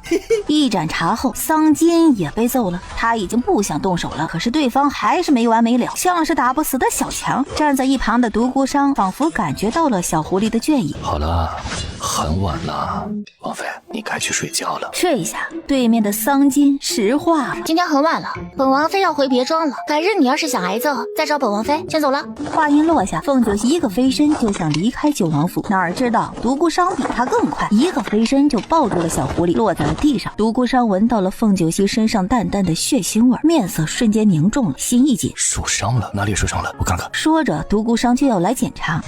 我们不熟，别对我动手动脚的。堂堂王爷举止那么轻浮吗？乖，我看看你是不是受伤了。别看了，要亏水了。独孤商眉头更深了，不过看小狐狸的样子确实不像受伤，但是也不是他来癸水的时间呢。凤九溪来癸水的日子独孤商记得清清楚楚。今晚别走了，太晚了，你一身血腥味儿，回去几个丫鬟得担心了。离国公府有近，明日你好早点过去。凤九溪审视的盯着独孤商，又改口：你是主院，我是书房，保证不乱闯，可好？行吧，看在你盛情邀约的份上，本王妃允了。第二日，他到国公府的时候，宾客已经去了一大半。凤九熙来到国公府后花园的时候，京城的一堆贵人围着一身盛装打扮的欧阳女将军。李家嫡出大小姐李弯弯说道：所以圆圆姐，你才是九王爷的心上人吗？只是因为你在边疆就被人捷足先登了？哎呀，不是，我和九王爷的关系根本不是你们想的那样，只是比较好的朋友而已，只是走得比较近。他平时练兵的时候会指点我一二而已。这里是国公府，你们别瞎传，我们真的只是朋友而已。传到那位的耳朵里，怕是又要闹了。今天是国公府的喜庆日子，咱们还是谨言慎行吧。怕什么，圆圆姐？他都敢做敢截胡，不要脸的抢了你的心上人，还怕怎么说吗？有本事就不要做这么不要脸的事情。弯弯，咱们是姐妹，我知道你是为了我好，为了我打抱不平，可是这样的话，你以后还是不要再说了，不然我真的会生气。哎，知道了，知道你善良，不愿意追究，你呀就是太善良了，所以被人踩头上欺负。以后我不说就是了。弯弯，那位的身份今非昔比，才背后议论皇亲国戚，被传出去了，你知道什么后果吗？知道了，我以后不说了。圆圆姐，那今天王爷会来国公府吗？知道圆圆姐在这里，王爷应该会过来吧？我不确定，他一大早就被叫进宫了，不知道能不能来。虽然我不确定他来不来，但是只要有空得闲，他一定会来的吧。天哪，圆圆姐，王爷被宣进宫，你也知道王爷派人告诉你的吗？这也太甜了，去哪里哪怕是被宣进宫也要告诉你一声。圆圆姐在王爷的心目中地位一定很重。这时凤九熙身边的好友工部侍郎的庶女梁月月小声的在凤九熙身边开口：这朵白莲花真是九王爷的白月光啊，那你怎么办呢？要和离吗？月月，你很希望我和离，没人要了，唉，真是让人心痛啊。你什么时候变那个塑料了？演，你继续演，要不是知道你的尿性，肯定被你骗。我俩多年的关系了，你还浪费那演技？你真是，我这人挺好处的，处不好你自己找原因。梁月月没理会凤九熙发癫，当两个人走过去的时候，都收敛了身上的气势。众贵女看到凤九熙，赶紧行礼：九王妃万福，九王妃万福。免礼，都起来吧，今儿是国公府的好日子，各位就不用拘礼了。之后小团体们就各自聊各自的。这个小亭子的地方，只有凤九熙九王妃的身份最为尊贵，所以他和梁月月他们几个合得来的人凑在了一起，聊八卦，聊美男，聊青楼花魁的技术，别提多开心了。这个时候围着欧阳圆圆的那些人心里就有点不舒服了。你们看看这个九王妃哪里上得了台面了？小家子气，明明知道圆圆姐要嫁到九王府去了，表面功夫都不做一下，招呼都不打的吗？现在他们几个还搞小团体，咱们几个大活人在这儿都看不到的吗？有些人不就是越是不得宠越是端架子？哼，他们几个人在一起有意思吗？一个不受宠，其余几个都是嫁不出去的老姑娘，听说可把家里人愁坏了。对，他们在一起不会是商量怎么对付女将军吧，来巩固九王妃的地位？毕竟女将军才是九王爷的心上人，等嫁进九王府不就是盛宠不断，哪里还有这位的什么事儿？圆圆姐，你可要防着点儿。本集又结束了，我们下集再见喽。不会吧，王妃姐姐没有你们说的那么坏，不会的，应该不会的，她不会害我，要不然王爷应该会生气的。王爷一生气，他在王府的日子就难过了。王妃姐姐没有这么傻，谁知道凤九熙什么心思啊？整个京城的贵女，谁不知道这位天不怕地不怕，防人之心不可无啊？欧阳圆圆假装还是一脸的不可置信，但是呢又有点怀疑，这才迟疑的开口：好吧，回头我留意着点。谢谢你们了，我才从军营回来，还不怎么适应后宅这些事情，在军营哪里有这么多弯弯绕绕，幸好你们提醒我了。圆圆姐，你不知道的多了，指不定这个凤九熙要用那些肮脏的手段对付你。不过你是王爷的心尖宠，凤九熙对付你是没有好下场的。哎，我有点想看凤九熙被休，有没有？圆圆姐，九渊哥哥今天在府中吗？也不知道他在大理寺忙不忙。昨日哥哥就告诉我大理寺公务繁忙，估计要晚点才能回府。放心，你们能够见到他的，到时候你们收起这副表情，我哥哥会不喜欢的，他喜欢有学识、端庄贤淑的女子。这话在不远处的梁月月和凤九熙都听到。哎，西西，凤九渊什么时候成为欧阳扁扁的哥哥了？他不是你哥哥吗？同父同母的哥哥，这欧阳圆圆算哪门子妹妹呀？亲妹妹吗？对啊，那孽障什么时候多了一个妹妹？不会是我爹在外面的私生女吧？我希望我的闺蜜即使当尼姑，也别沉迷于男色、恋爱脑。你们看看她，成亲以后越发的智障了，这种话居然能说出来，回头国公爷和他爹听到了，保证不打断他的腿。梁月月，你是不是3年不洗口啊？一张臭嘴！我要是被揍了，我就拉你还有那个孽长当垫背，咱们谁也别想好过。梁月月无语，相对于这边的欢乐气氛，那边的人各怀心思。圆圆姐姐，凤大公子是你的哥哥啊，你们关系这么好的吗？能不能待会儿用膳结束，帮忙引荐一下？是我哥哥，只是引荐的话，怕是不可以。哥哥大理寺公务繁忙，用过膳，怕是就要赶回去了。再说了，未出阁的女子私下嫁男子，好像不太好，这事有点难办啊。对呀，你们让圆圆姐引荐，就不怕被人笑话吗？一点都不符合规矩，让人笑话。用膳的时候就能看到了，哪里还需要特别引荐呢？让你们和九渊哥哥见一面也不是不可以，我可以把他约到茶厅，咱们隔着帘子和他说说话，聊聊天，不就可以了吗？我是女将军，马上就要嫁人了，对这方面倒是没什么忌讳，主要就是怕毁了你们的名声。哎，圆圆姐，你真是太好了，人美心善。欧阳女将军就是豪气，不像有些人。早知道欧阳女将军和九渊少卿认识，早就让你牵桥大路了。这种事情也没什么好讲的，我和九渊哥哥的关系一直都挺好的，只是没有刻意讲出去罢了。再说了，我希望咱们做朋友，认识我肯定我，只是因为我这个人，只是因为我是欧阳圆圆，我这个人可以结交，可以做你们的闺中密友，而不是因为附带其他的，带着目的的和你们交好。再说了，九渊哥哥的妻子只能有一位，我不能因此就诓骗你们啊！缘分这个东西天注定的，顺其自然就好。就像我和他一样，兜兜转转这么多年，还不是在一起了。我相信你们也能遇到自己的意中人，然后长长久久、和和美美的走下去，这样的一生才有意义。要不然守着一潭死水的婚姻多么的无趣啊！一辈子就这么过去了，让我过这样的日子啊，我还不如死了算了。反正我这人就是这样，就是这么想的。让我嫁给自己不喜欢的人，或者不喜欢自己的人，那我还不如不嫁呢。我就去边疆保卫家国，心中有山河，有大义，这一生也比嫁不合适的人好。欧阳圆圆说这话的时候，特意拔高了音量，有意无意的往凤九溪的身上看，那样子不就是意有所指吗？圆圆姐姐，真佩服你，有勇气追求自己喜欢的。对，幸好欧阳女将军没有放弃，所以现在苦尽甘来。有情人终究会终成眷属的。对，以后王爷一定会加倍对欧阳姐姐好，往后余生都是好日子了。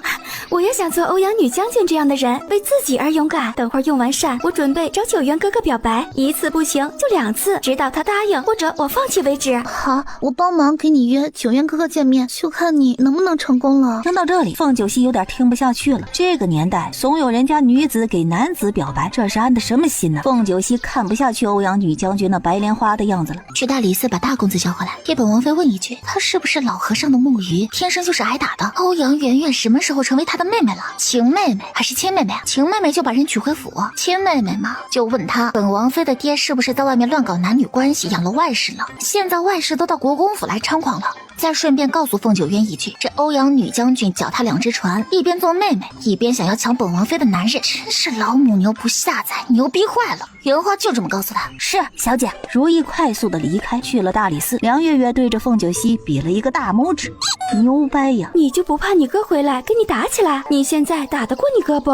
不，白痴才在这样的日子和凤九渊打架。回头我把他打赢了，要被祖父收拾。打赢打不赢都要罚跪祠堂。你们又不是不知道，国公爷最喜欢让人跪祠堂了，好像这么一跪，那些老祖宗就能活一样。我从小跪到大，就没有召唤出来一个祖先，要不然也能保佑我不被祖父打断腿了。本王妃要以暴制暴，放独孤商出来。凤九溪从旁边的小门出去，把暗处的桑木叫了出来，赶紧去把九王爷找来，你就告诉他，国公爷要打断本王妃的脚，他再不来，他的王妃就要残疾了。去吧。王妃，这样骗王爷恐怕不好吧？王爷知道了怎么办？本王妃怎么就骗王爷了？你这话说的就是欠揍了啊！你想想，如果你不去叫王爷过来，本王妃和凤九渊在这样的日子打起来了，国公爷会不会很生气？国公爷要是生气了，本王妃是不是就要遭殃？本王妃祖父就爱打断人的腿，所以王爷不来，本王妃的腿是不是就要被打断了？好像是这样。那属下去找王爷。桑木转身就准备出国公府去找独孤商来救九王妃，可是他又觉得刚刚九王妃的话有哪里不对劲儿，但是又说不出来哪里不对劲。走了没几步，这才想起来，王爷一早就进宫了，他进不去宫门呢，怎么办？难道去宫门口等着？这么等下去，九王妃的腿不是要被打断了吗？到时候他就难辞其咎了。桑木脑子灵光一闪，他想起来了，他可以放信号弹呢。桑木从怀里掏出了一个青色的信号弹，丝毫没有犹豫，噌的一下点燃了就放上了天。这个时候，独孤商正在御书房和皇上讨论边疆的治理问题，桑火突然走了进来，在九王爷头边耳语了几句。独孤商面色一沉，老九，是出什么事了吗？小狐狸出事了，应该是又在国公府惹事了，让臣弟去江湖救济。去吧去吧，这件事情不急，今日去国公府的大日子，按照你那九王妃惹事的程度，非得把国公也惹毛了不可。你不去，那小狐狸怕是要挨罚喽。独孤商淡淡的嗯了一声，也不客气，行了一个礼，转身就急匆匆的离开了御书房。皇上看着独孤商离开的背影，眼底的情绪深邃。长公公察言观色的开口道：皇上，您不收回九王爷身上的虎符吗？不用，现在老九不足为惧，他没有那个心思。当老九有了弱点，他就惜命了，不会做什么出格的事情来。他娶的那位九王妃就是他的软肋，国公府上百口牵制着他，他不会做什么，最多是在以后皇子纷争中偏向太子一些。皇上圣明。九王爷纵马出皇宫的时候，正好遇到从大理寺出来的凤九渊。你不去国公府，把小混蛋看着点，还在宫里干什么？你们家的小混蛋都快把国公府给掀翻了。本王不想和和尚说话。然后拍了拍马屁股，一溜烟就出宫了。你也没好到哪里去，这么多年了，你还没有转正，啥也没落到一个好。你以为你比和尚好到哪里去啊？你就是守活寡。嘿，小混蛋怎么就嫁给了独孤商这么一个碍眼的家伙？嘴巴毒舌的不行，不过他们两个好像也挺配的。想到这里，凤九渊心情好了一点，然后骑马追上了独孤商。不好意思，我已经上岗了，大哥准备好银子和贺礼吧，没准来年你就要做舅舅了。妹夫，你可是真可怜啊！没想到你狠起来连自己都骗啊，可悲可悲啊！独孤商没有说话，而是丢给凤九渊一个看傻笨儿的眼神。哎，你这是什么眼神啊？要我说呀，你还是面对现实吧，别骗自己了。你放心，当大舅子的是不会笑话你的。本王怕一个和尚笑话。你知道吃肉什么滋味吗？总之，和尚不知道。驾的一声，也不废话，赶紧往国公府赶。国公府，梁月月说话的时候故意很大声，就是为了让那边的白莲花听到。西西，你说什么？大公子半炷香内就会回府？这么快呀？应该快要回来了，半炷香绝对回来。那边的交谈声突然停了下来，都看向了凤九溪他们。李弯弯比较没有脑子，走过来了几步。哎呦，我猜是谁呢？原来是工部侍郎的老闺女啊！怎么的，也看上了九渊哥哥呀？我劝你还是死了这条心吧，毕竟你的年龄都已经18了，又是一个庶女，哪里配得上九渊哥哥？本集又结束了，我们下集再见喽。月月配不上本王妃的哥哥，你就能配上了？想当本王妃的嫂子，你也照照镜子。本王妃记得你爹的官职也不大吧？有工部侍郎的官职大吗？凤九溪，你什么你？说话结巴，有顽疾的人更配不上本王妃的大哥，回头生一窝大舌头的崽子。李弯弯顿时被气红了眼眶，但是又不敢正面回击凤九溪，毕竟凤九溪是九王妃。笑话。这个时候想起凤九溪是九王妃了，刚刚含沙射影指桑骂槐的时候，怎么没想起来身份悬殊啊？这个时候欧阳媛媛和其他贵女看到李弯弯哭了起来，一个两个看凤九溪的眼神都不怎么友好。王妃姐姐，我知道你看不惯我，不喜欢我，你有什么不满不高兴的可以冲我来，但是麻烦你别扬鸡翅欺负那些不相干的人。王妃姐姐，要打要骂就冲我来，妹妹受着就是了，他们什么都不知道，是无辜的，求姐姐放过他们。凤九溪，你别太过分，你这般欺负欧阳女将军，你就不怕被九王爷知道找你算账吗？媛媛姐姐可是九王爷的心上人，你算什么？别仗着自己现在是九王妃，为非作歹，作天作地的，指不定什么时候你就不是九王妃了，就被休了。哦，你是想说本王妃仗势欺人呐？可本王妃目前没有这么做，如果不做点什么对不起这子虚乌有的罪名，要不就坐实了罪名吧。凤九溪走过去，一点一点的靠近李弯弯。凤九溪，你干什么？你不要过来！凤九溪，你是不是想打本姑娘？你敢？你就不怕九王爷和九渊哥哥发火吗？他们会责备你的啊！你不是说本王妃马上就要被休了吗？等欧阳女将军嫁入九王府，本王妃就要被休了，所以得在被休之前做点什么才行啊，对吧？凤九溪扬起手，一巴掌朝着李弯弯扇了过去。弯弯妹妹，小心！这一巴掌下来，全场一片的死寂，大家都蒙圈了。九王妃这一巴掌怎么就打在了欧阳女将军脸上了呢？婉婉，你没事吧？王妃姐姐要打你，你就不知道躲开吗？幸好我出手及时，要不然这一巴掌就打在你脸上了。李婉婉被感动了，瞬间红了眼眶。圆圆姐姐，我别哭，没事了，没事了，现在没事了。你看，又没有打在你的脸上，你又不疼，你哭什么？我都没有哭，你就别哭了。欧阳女将军，你这安慰人的本事真是无人能及呀！怎么越安慰越哭啊？凤九溪，你别太过分了！九王爷马上就要来到国公府了，他会给圆圆姐姐出气的。你等着，你好好等着。你打了圆圆姐姐，你也别想好过啊！本王妃什么时候打欧阳女将军了？刚刚本王妃要打的人可是李弯弯，她自己要往上凑，挨打了，本王妃有什么办法？一旁的人都以为凤九溪怕，等会儿王爷来了不高兴了，找他算账，这个九王妃的位置就保不住了。李弯弯见此得意了，以为凤九溪是真的怂了，眼底闪过一丝得意。九王妃，你该不会真的怕了吧？当真以为当九王妃天不怕地不怕呢？原来怕自己丢了这九王妃的位置啊！在圆圆姐面前，你是龙得盘着，是虎得卧着，你给圆圆姐提鞋都不配。哎，脑子是个好东西，哪知道打你从娘胎出来就没带这个东西。说你蠢吧，你说话又不带喘气儿；不蠢吧，看起来又是很蠢的样子。王妃姐姐，你别为难弯弯了，她都是为了妹妹好。王妃姐姐要是生气，就冲着妹妹来吧，要打要骂，妹妹都没有半句怨言。你当真以为自己是个什么东西？以为本王妃不敢打你？既然你脸上都已经有了巴掌印了，本王妃一点都不介意多赏你几个巴掌印。本王妃倒是要看看，等会儿九王爷和凤九渊来了，能奈本王妃何？凤九溪一抬手，几个巴掌又朝着欧阳圆圆甩了过去。本王妃没有做过的事情，不接受冤枉。既然都要被冤枉了，那还不如坐实了。欧阳圆圆被扇了几个巴掌，嘴角渗出了血丝，她没敢还手。在这样的场合，她不敢还手，免得落人口舌。扑通一声，欧阳圆圆忍着心里的怒气，跪在了凤九溪面前。王妃姐姐息怒，王妃姐姐息怒，是妹妹错了，妹妹不应该使王妃姐姐生气。这时，其他贵女们才反应过来，跟着欧阳圆圆也跪了下来。王妃娘娘息怒啊！凤九溪看到黑压压跪着的人，她现在终于体会到嫁给独孤商的好处了。起来吧，冤有头债有主，本王妃又不是不讲道理的人。这时，凤九溪接受到了李弯弯瞪过来的愤恨目光。哟，不服气啊？不服气也忍着。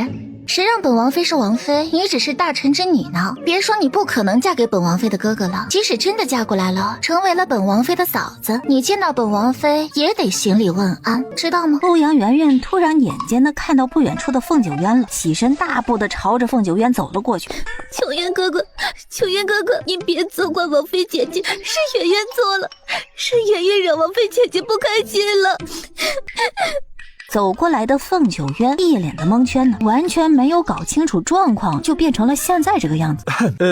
欧阳女将军，九王妃欺负你了？为什么这么多的女眷，她不欺负其他人，就欺负你呢？欧阳圆圆就愣住了，不对呀，故事不应该是这么发展的，不是吗？难道不是应该愤怒的责备凤九溪不懂事吗？这样的场合，这样的大日子，竟然没有任何的分寸感，欺负宾客。可是为什么这同他预想的不一样呢？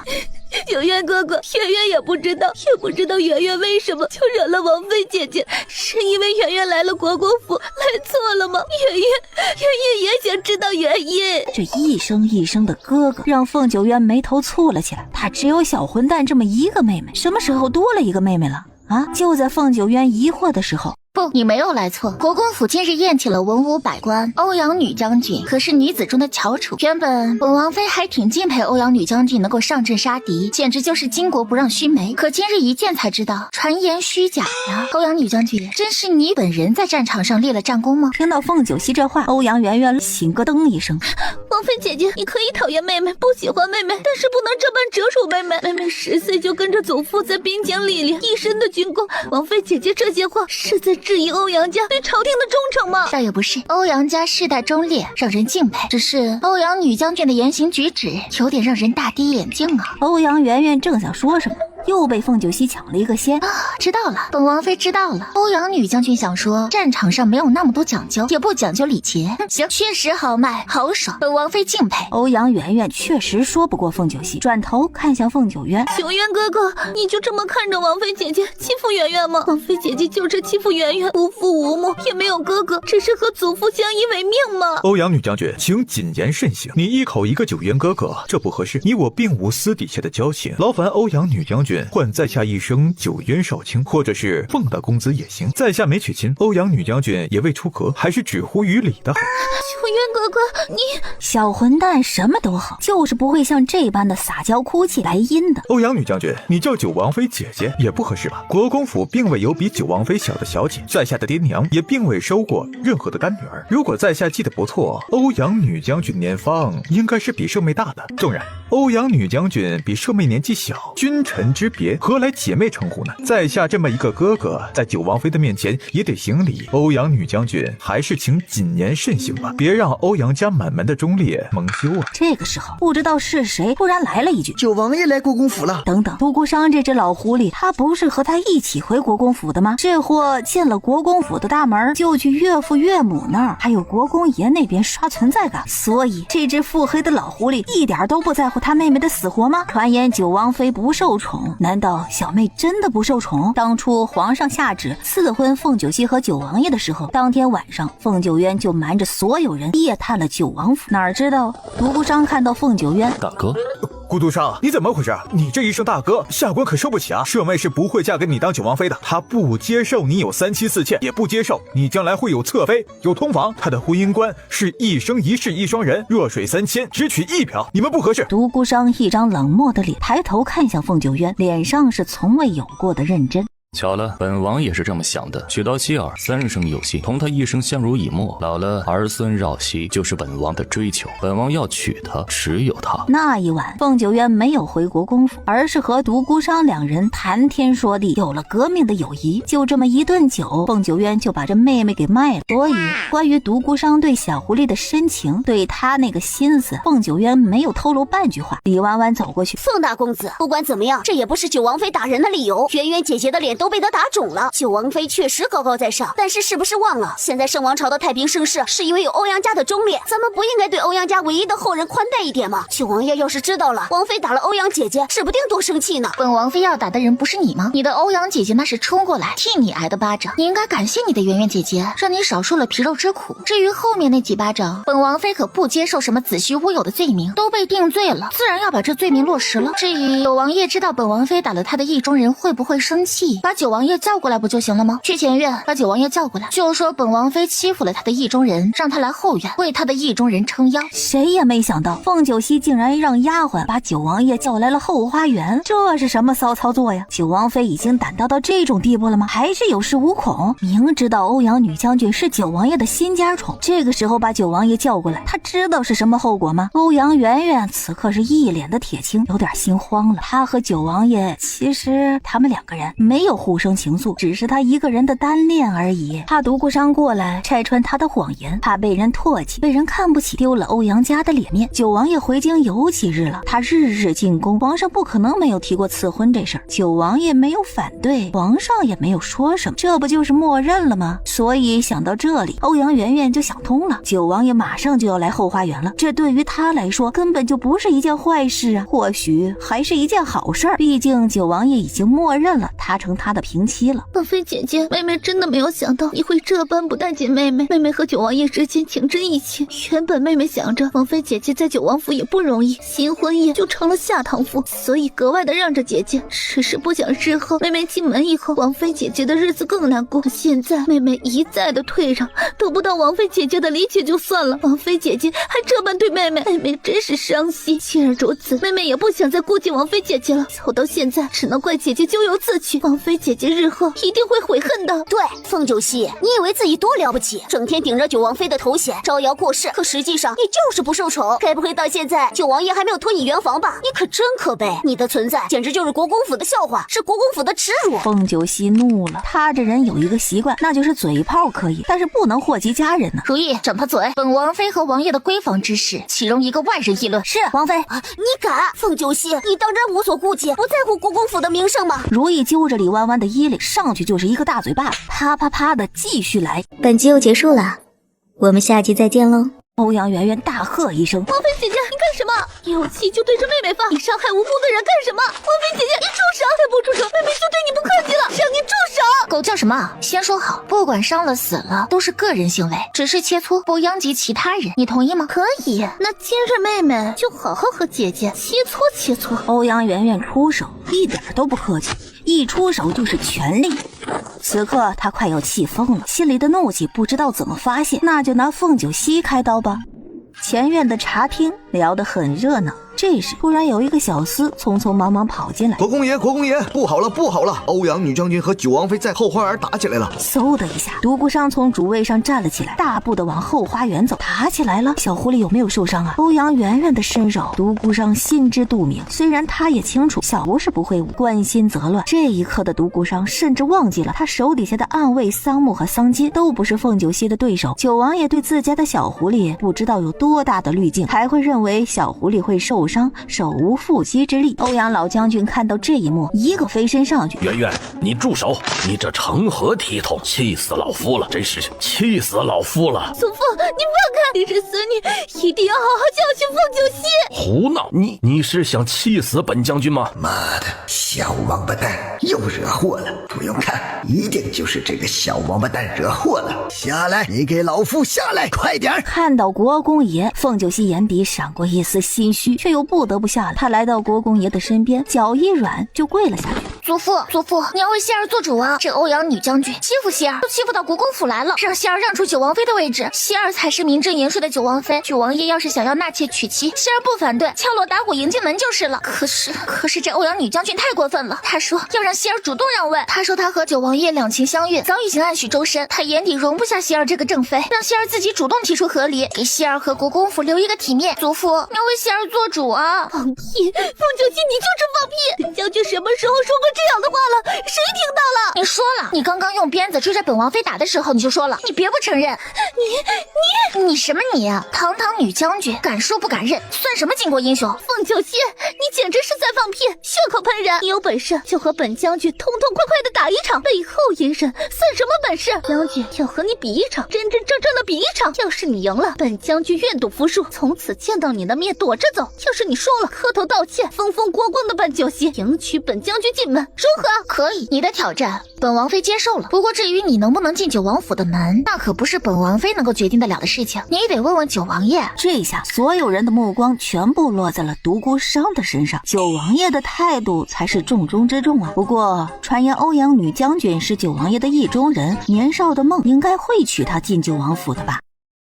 王爷，您可算来了！王爷，您圆圆姐姐都被欺负成什么样子了？您可要为圆圆姐做主啊！王爷，我圆圆真的没有说那些话，我一开始是想要好好和王妃姐姐相处的，可是圆圆也不知道怎么就变成现在这个样子了。圆圆，说着说着，欧阳圆圆就低下了头，整个人是泣不成声。那还是那个战场上勇猛杀敌的欧阳女将军吗？所有的目光都聚集在这里，就连皇后娘娘一行人走过来都没有发现。皇后娘娘也想要看看九王爷的态度。国公府的嫡长孙女嫁进九王府已经2年了，手工纱竟然还在，这传出去不就是一个笑话吗？只有知道真相的凤九渊那叫一个鄙视。处不好就不要处了，没有人非要让你们好好相处。什么意思？九王爷要当场休妻吗？欧阳圆圆心想，他成功了，终于成功了吗？九王爷要为了他休了凤九溪这个九王妃。王爷，是让他不好吧？圆圆才进门，你就要休了九王妃，别人怎么想王爷？宠妾灭妻吗？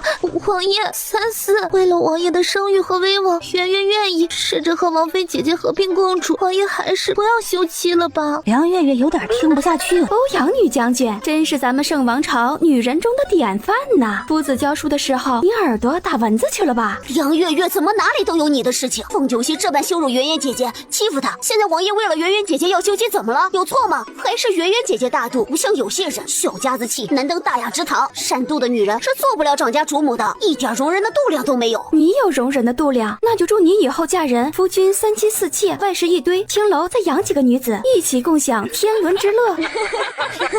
王爷，王妃姐姐今日也是太生气了，所以才没有控制好情绪。可是虽不至死啊，圆圆求王爷不要休了王妃姐姐。一旁的凤九溪真的被逗乐了。欧阳圆圆和李弯弯是来搞笑的吧？当着这么多人的面，两个人唱双簧，也不怕被人笑话他俩脑残。你还有脸笑？你看看你整的是些什么事？你给老夫去祠堂跪着！祖父，九王爷都要休希儿了，还不让希儿问清楚明白啊？您不能这么霸道吧？凤九溪看向独孤商，四目相对。王爷，你要休妻啊？这一刻，皇后娘娘和宋氏都恨不得上去呼死凤九溪，作天作地就算了，怎么这个时候还这般不知分寸和礼数？本王要休妻？本王什么时候要休妻了？妾身怎么知道你怎么要休妻了？王爷问问欧阳女将军，或许她知道。欧阳女将军，本王什么时候说要休妻了？欧阳圆圆无语，这话欧阳圆圆没法接，面若死灰。站在一旁的欧阳老将军也不说话，静静地看着这门亲事。他本来就不同意，可是圆圆要一意孤行啊，他这个孙女的心性也该是磨一磨了。不撞南墙不回头，撞了南墙也不死心。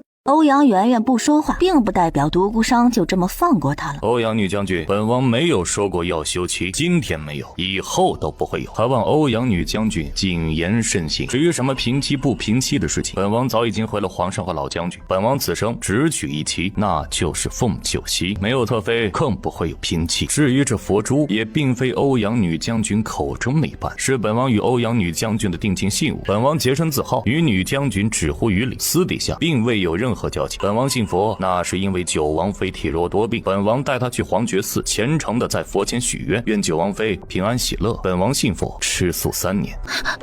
不是这样的，独孤哥哥，不是这样的。如果真的像你说的那样，为什么不同九王妃圆房结婚夜，让她成为笑柄？九王妃笑柄？本王才是新婚夜被踢下榻的人，她怎么就成了下堂妇啊？妈的，陷害独孤商这个老狐狸，这是在陷害他呀！这件事倒是解决了，他的腿可能就断了。果然，这个时候的国公府的每一个人脸色都沉了几分。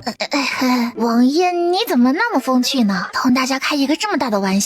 各位别误会，真的别误会了，我家王爷其实是心疼本王妃，心疼本王妃刚刚及笄，来年就要当娘亲了。王爷说本王妃太小，她身体承受不住，那些年纪小的女子生灵儿的时候九死一生，王爷心疼本王妃而已。本王疼惜九王妃，不愿伤害她半分，哪曾想竟然弄出这么大一个误会。早知如此，本王必定新婚夜就成亲之事。这才是真爱呀，绝对的真爱！堂堂九王爷权倾天下，能为一个女子做到这般，不是真爱是什么？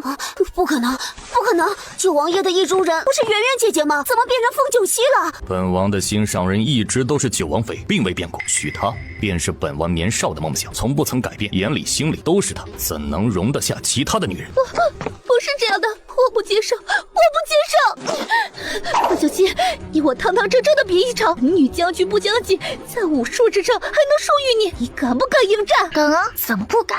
谁不敢谁是孙子。所以你做好受死的准备了吗？谁说谁赢还不一定呢。本女将军要是输了，我甘愿一辈子镇守圣王朝边疆，永不回朝。九王妃要是输了，那就跪下道歉。妾室的羞辱，本将军必定复还。凤九溪没有任何意见，要战就战，不服就干呢。他什么时候怕过？哪知道正当他准备应战的时候，你起来试试，起来老夫就打断你的腿。这小老头咋回事啊？胳膊肘往外拐啊！人家都挑衅到鼻梁上来了，还不应战吗？不能那么憋屈啊！就当凤九溪准备反抗的时候，国公爷笑眯眯地看向欧阳老将军。欧阳老将军，见笑了，见笑了，孙女儿让你见笑了。一样，老夫没想到你这个老东西能教出这样的孙女来，不错。老夫自小养在身边教导的小丫头，自然是不错的。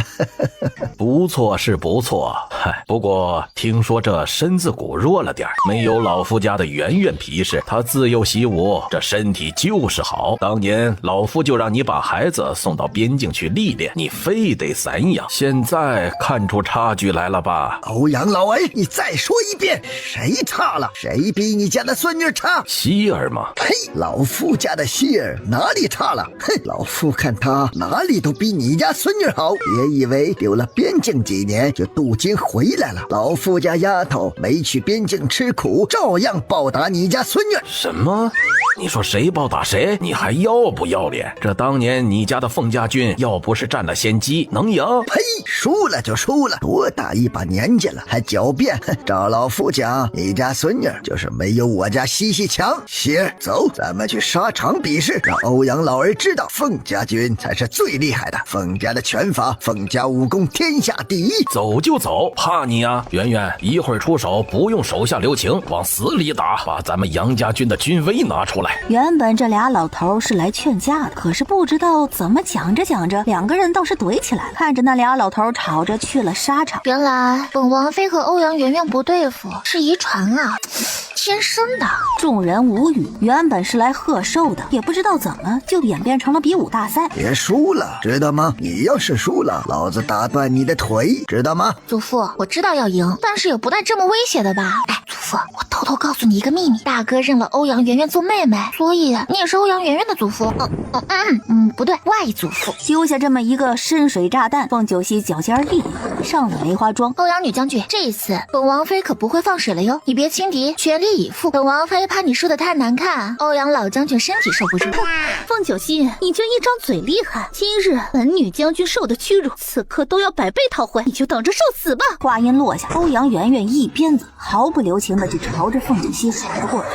这一次凤九溪也没有像先前那般故意的闪躲防备逃离，而是直接正面迎战，眨眼间两个人就过了上10招。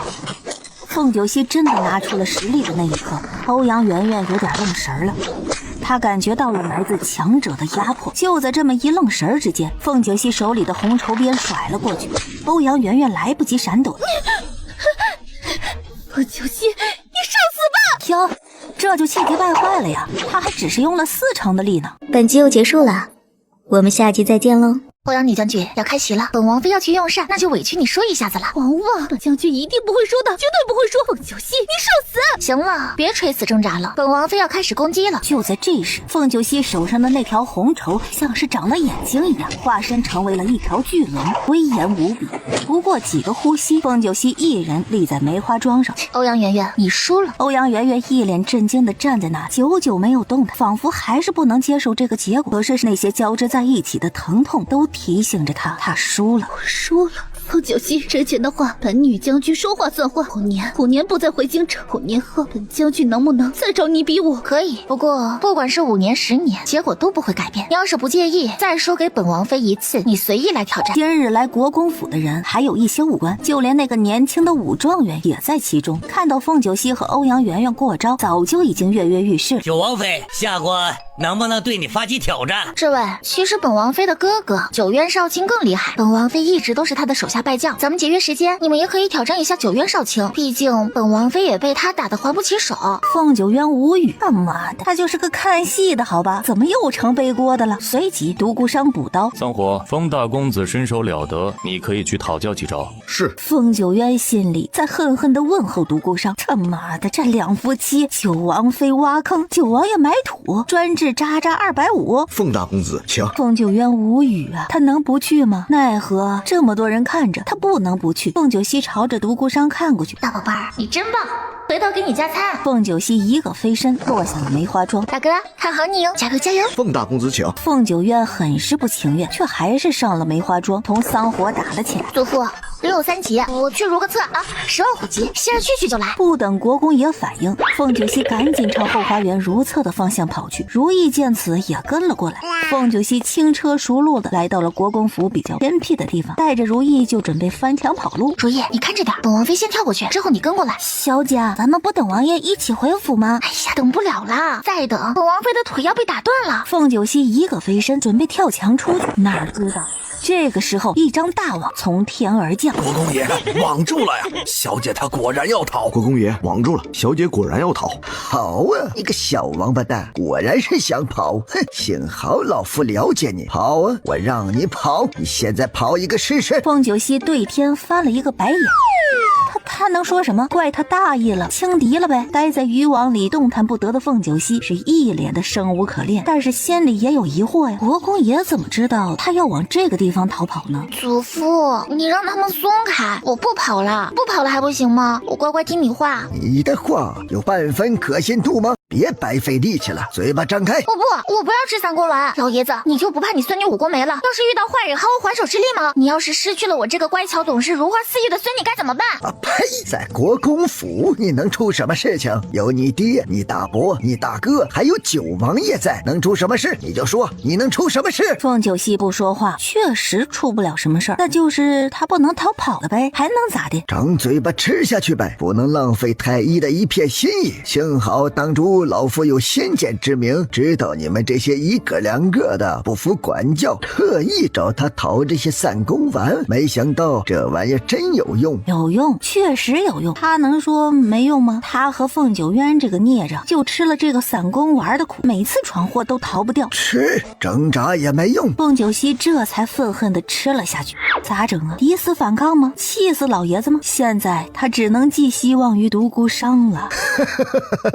还是九渊有想法，你往哪里翻墙逃出去他都知道。凤九溪是气到不行，凤九渊好样的，他和凤九渊势不两立。嘿，祖父，我3公丸吃下去了，这渔网可以拿开了吧？用渔网困住你家乖巧的孙女，这也太难看了。要是被其他人看到了，我还要不要脸啦？好歹我还是九王妃嘛。祖父，你没脸，你是美人鱼。凤九溪不想说话了，快要自闭了。就这么样，他被送到了祠堂罚跪。他走了几步，转头看了一眼如意，去找九王爷救我。祖父，您速度点啊，快点把我的伴送过来。半炷香没有见到大哥了，甚是想念。管好你自己，好好在这儿给老夫反省。好嘞，遵命。祖父，你一路走好。等他把宾客送走了，再来好好收拾收拾他。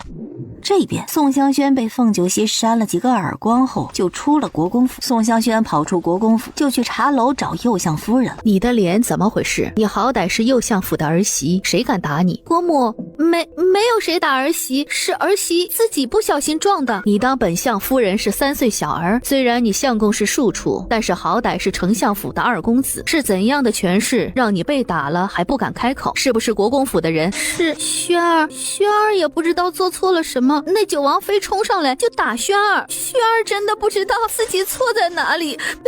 难道就因为轩儿嫁到了右相府，所以表妹就看不惯轩儿，要打右相府的脸吗？婆母，你一定要为轩儿做主。岂有此理！咱们府能去国公府祝贺，算是给面子了。没想到国公府借题发挥，不把右相府当回事。本夫人倒是要去问问国公府的人，是不是门缝里看人把人看扁了。婆母，还是不要了吧，别因为轩儿伤了和国公府的和气。本来国公府就看不起宋家，从来不和宋家来往，咱们这一去，他们怕是要拿轩儿的出身说事。本夫人管你之前是什么出身，你现在嫁到了右相府，就是右相府的人，打狗还得看主人。这事儿国公府必须给本夫人一个交代。去把相爷叫来国公府，就说本夫人在国公府被人欺负了，让他速来。交代完侍女，右相夫人带着其余的侍女和宋香轩就朝着国公府去了。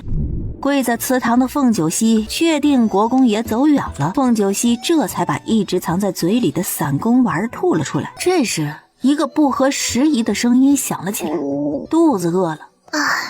老爷子也真是让人罚跪又不让人吃饱肚子，这叫啥？又要马儿跑，又要马儿不吃草。凤九溪朝着灵位走了过去，拿起供奉在灵位前的苹果就开始吃。祖奶奶、曾祖爷爷们，你们好啊，又见面了。你们那个不孝子孙，也就是仙儿爷爷又欺负我了，不让我吃饭，曾孙女没有办法，只能吃你们的食物了。还是你们最疼我。曾祖奶奶，你们是不是也想念凤九渊了？那混蛋竟然认希儿的情敌当妹妹，简直不可原谅。那人可是来抢他妹夫的。好在希儿美的人见人爱，花见花开，你们那曾孙姑爷被迷得不要不要的，非我不可。不过这次凤九渊那孽障太过分了，你们记得无聊的时候多去找找他，教训教训他啊！这时带着食物来的独孤商正好听到这些话，脸色没有什么变化，但是跟在他身后的桑木桑虎嘴角却是一阵的抽抽。凤九溪突然听到了脚步声，瞬间是跪得笔直。列祖，希儿错了，希儿以后再也不惹祖父生气了，你们保佑祖父长命百岁。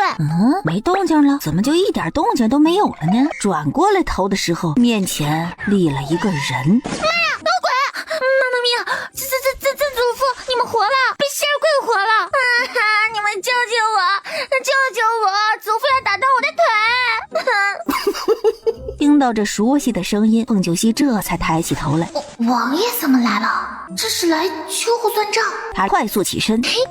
我家亲爱的大宝贝，你来带我回府吗？你是天上的神仙吗？来救我于水火，爱你，啾啾。独孤商嘴角轻轻上扬了一个弧度。给你吃的，赶紧吃，一会儿祖父要过来了。啊，宝宝，你不救我出去吗？不替你貌美如花的王妃求求情吗？求了没用，祖父让你隐藏实力，你偏偏喜欢张扬。这次他是真生气了，所以你好好受罚，争取改过自新。大猪蹄子，你就这么对你家亲嫔王妃？你就这么把我抛弃了？就在这时，门外响起了一阵脚步声，国公爷带着凤九渊进了祠堂，见凤九溪一个人跪在那里，跪得好好的。哟，臣知道改过自新了。国公爷把凤九渊一丢，跪下！你们这兄妹俩没一个省心的。徐伯，把经书拿过来，他俩明早抄不完，加罚1倍。此时齐伯领着2个小厮进来了，看到这些经书，凤九溪的脸瞬间拉长了。妈呀，这次不只是罚跪，还加了戏码。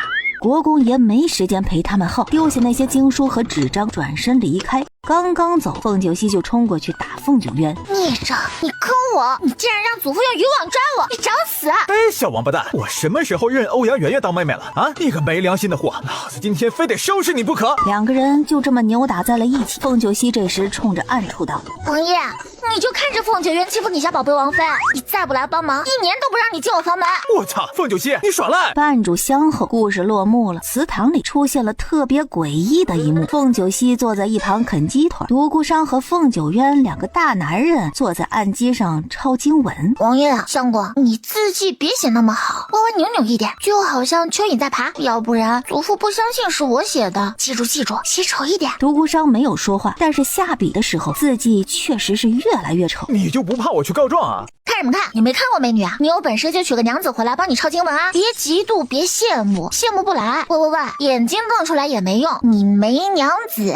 又过了1炷香的时间，他突然就惊醒了，怎么又来人了？他赶紧起身，坐在独孤商刚刚的位置上，装腔作势的抄经文。凤九渊想要揭穿他，但是想到暗处的人，咬了咬牙：小姐，国公爷让您去偏听。七伯，怎么了？我这不是已经在受罚了吗？祖父还要叫我过去挨一顿打呀？不是，是表小姐带着右丞相的人过来讨公道了。宋香轩还敢来找事，真是一点都不聪明。凤九溪和凤九渊对视了一眼，跟着齐伯去了偏厅。偏厅里，宋香轩局促地站在右相夫人的身后。轩儿，你来告诉国公爷怎么回事。国公府的人要是真的欺人太甚，娘亲为你做主。外祖在后花园，希儿妹妹打了李小姐，又打了欧阳女将军，我就上去劝希儿妹妹几句，让她以大局为重，别丢了国公府的脸。希儿妹妹一怒之下就打了我。本国公的孙女什么性子，本国公自己清楚，他会无缘无故的打你？哼！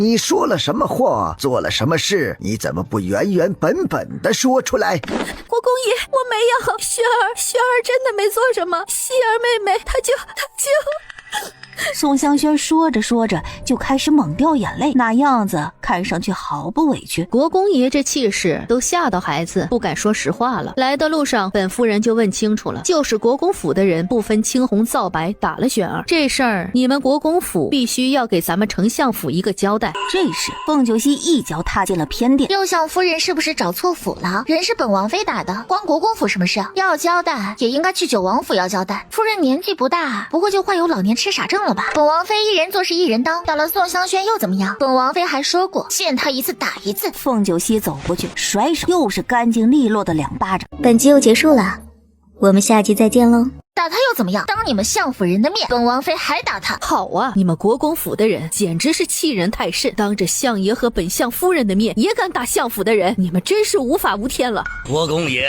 你们国公府就这么纵容人的吗？这事国公爷不管，不打算给本相一个交代。相爷夫人别急呀，发这么大的火气干什么？别气坏了自个儿的身子。老夫相信希儿这般做定是有他的道理。国公府出去的小姐行得正站得端，堂堂正正做人，规规矩矩做事，绝对不会出现有身份压人这事。不过其他人老夫可就不敢保证了。相爷夫人何不坐下来好好了解了解事情的前因后果呢？然后再下定论也不迟啊。不必了，国公爷说的这般冠冕堂皇，不就是为了欲盖弥彰？发生了什么事情，本夫人之前已经了解清楚了，要不然也不敢贸然上门，让国公府给个公道。公道？右相夫人是不是搞错了？你们相府还有脸上门来要什么公道？本王妃还没有追究你们相府，你们倒是好意思。行了，这事儿本王妃就要看看到底是谁给谁公道。不知道表姐怎么告诉相爷和夫人这件事的前因后果的呢？按照本王妃对表姐的了解，怕是又狠狠地编排了一通，是吧？表姐还真是尿性不改啊。宋香轩肯定不会说她让凤九溪道歉这件事。公爹娘亲，你们一定要为轩儿做主啊！轩儿真的什么也没有干，当时在后花园那么多人看着呢，他们都可以为轩儿作证。九王妃和欧阳女将军起争执，轩儿不过是劝了几句而已。原本这种闲事轩儿也不愿意多管，就怕自己落不得好。可是轩儿念及和国公府的情分，轩儿的姑姑怎么也是国公府的二夫人，轩儿和九王妃又是自幼一起长大的姐妹，所以才会站出来劝住。哪知道九王妃她还说，即使现在轩儿嫁进了丞相府又怎样？她一个连丞相府都不会忌惮的人，又怎么可能忌惮轩儿这么一个庶主儿媳妇？请公爹和娘亲为轩儿做主。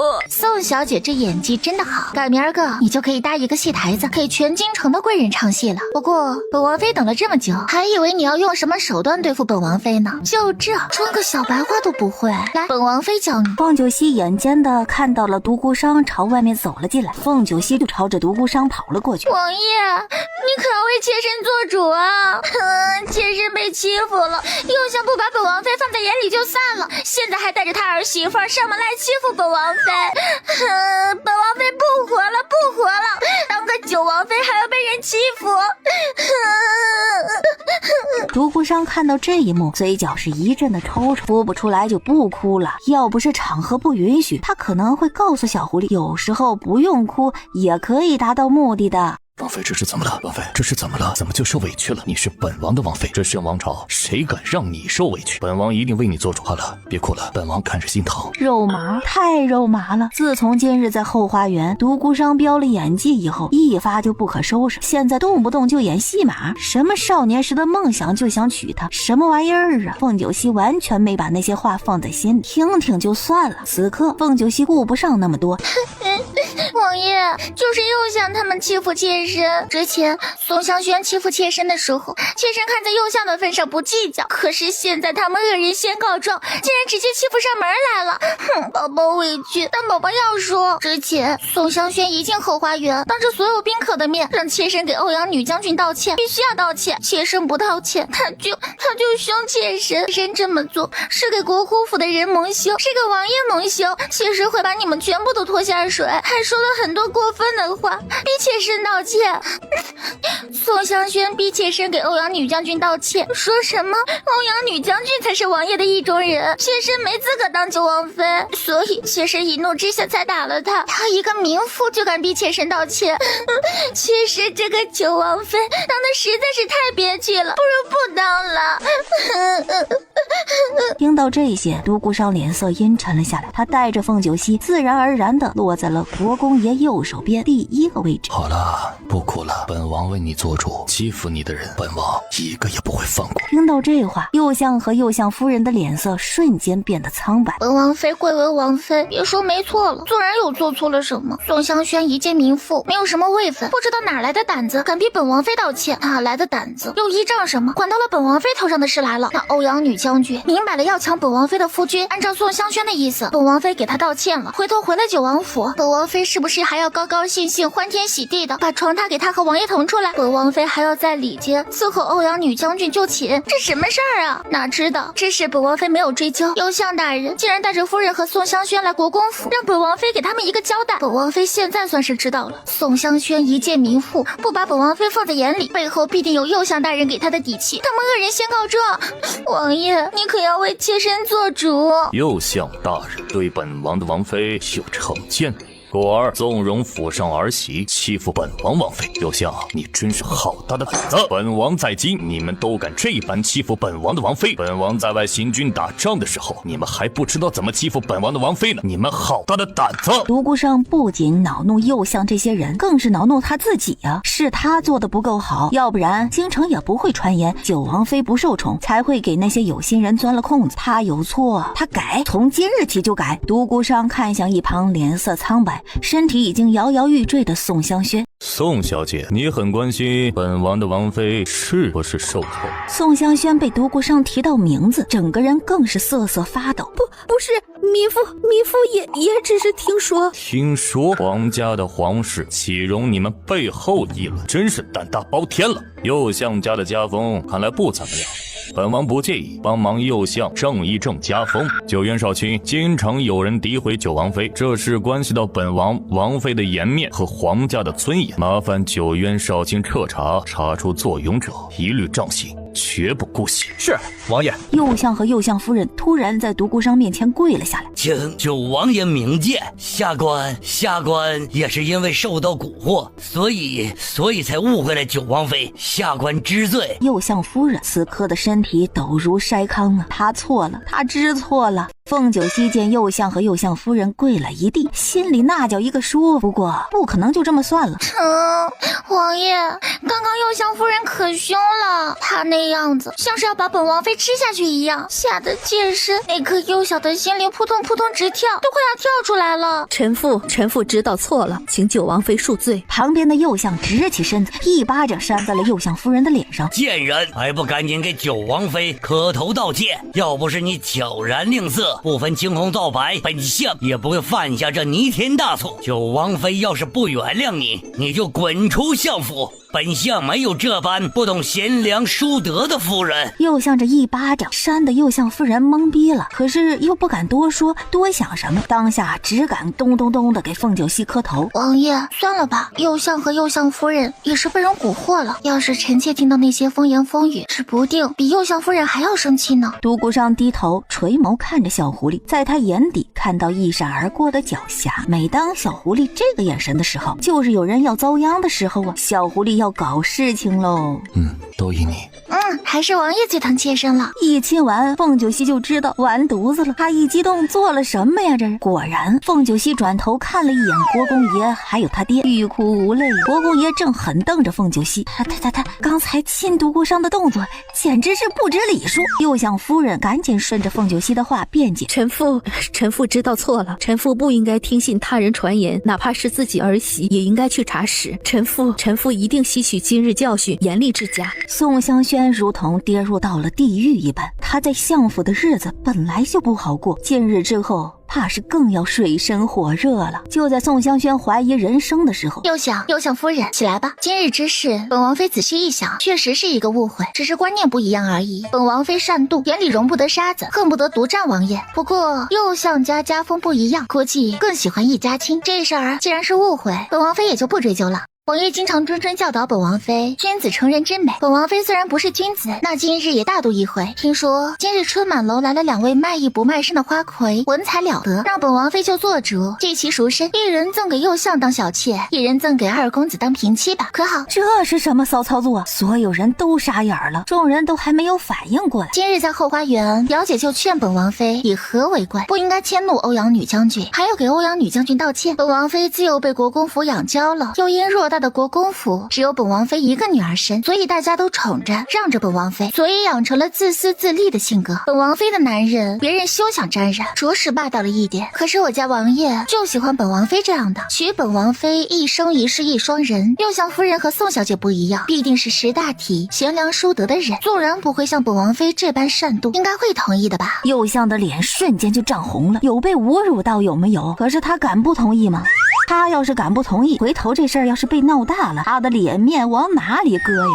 怎么办？右相夫人是一脸的死寂，九王妃赐他家老爷一个小妾，还是青楼的花魁，那种小贱人进门，以后老爷还会进他的院子吗？必定夜夜宿在那小贱人的院子里呀！该死的都是宋向轩这个小贱人，妈的，小贱蹄子，真是一个扫把星！宋香轩一个机灵，他反应过来，冲过去跪到宋氏面前。姑母，轩儿错了，姑母，你替轩儿求求情，轩儿真的错了，我再也不敢这样了。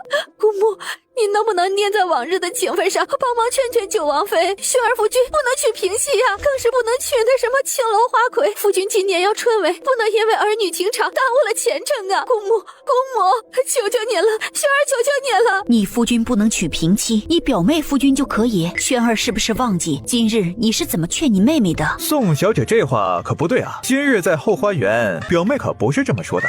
劝希儿道歉的时候可是振振有词，正义凛然，说什么要贤良淑德，知书达理，别丢了国公府的脸。现在我也送你这句话，别丢了丞相府和宋府的脸，凭借一己之力拉所有人下水。宋香轩面若死灰，此刻他肠子都悔青了。哼，宋小姐是不是忘了一件事啊？当年你推九王妃到池塘，让她差点丢了性命这件事情之后，宋家和国公府可就断了亲了。宋小姐哪来的脸自称是九王妃的表姐，又哪来的脸皮舔脸叫本少卿的娘亲姑母的？你也配叫她姑母？表哥，当年的事情不过轩儿一时糊涂，加上年纪太小，所以才犯错的。这事儿都过去这么多年了，表哥和姑母念在旧情的份上，帮帮轩儿吧。轩儿的夫君不能娶平妻，轩儿不答应，绝对不答应。宋小姐，本夫人和你们宋家早已没了什么情谊，九王妃的决定岂是本夫人小小臣妇能够左右得了的？宋小姐真是高看本夫人了。本集又结束了，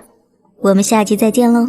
宋小姐真是好笑，己所不欲，勿施于人。今日你在后花园劝本王妃的时候，可不是这般口吻。你不觉得你这样前言不搭后语的行为让人很不耻吗？本王妃决定的事情，你不答应也得答应，除非你想凭借一人之力连累整个丞相府。本王妃一个不高兴，会追究整个丞相府大逆不道、言语侮辱、挑衅本王妃的罪责哟，孰轻孰重，宋小姐看着办。哦，还是本王妃误会了宋小姐的意思，给你相公送一个平妻是不是不够啊？你不是说男人3妻4妾不是很正常吗？要不再送2个妻4个妾，通房若干，这样宋小姐是正妻，高高在上，就能指使你这些妹妹们干活，伺候你们家相公了。本王妃想宋小姐的相公一定会很开心的，坐享其人之福。宋小姐这般善解人意，你相公无以为报，回头必定多为你生下几个庶出子女，多子多福嘛。凤九溪说完，像是又遇到了什么难题一样，转过头仰头看向独孤王爷，你家宝贝娘子遇到了一些难题，这么多姑娘，你家娘子找不到啊，我还怎么赠送宋姑娘一堆的妹妹呢？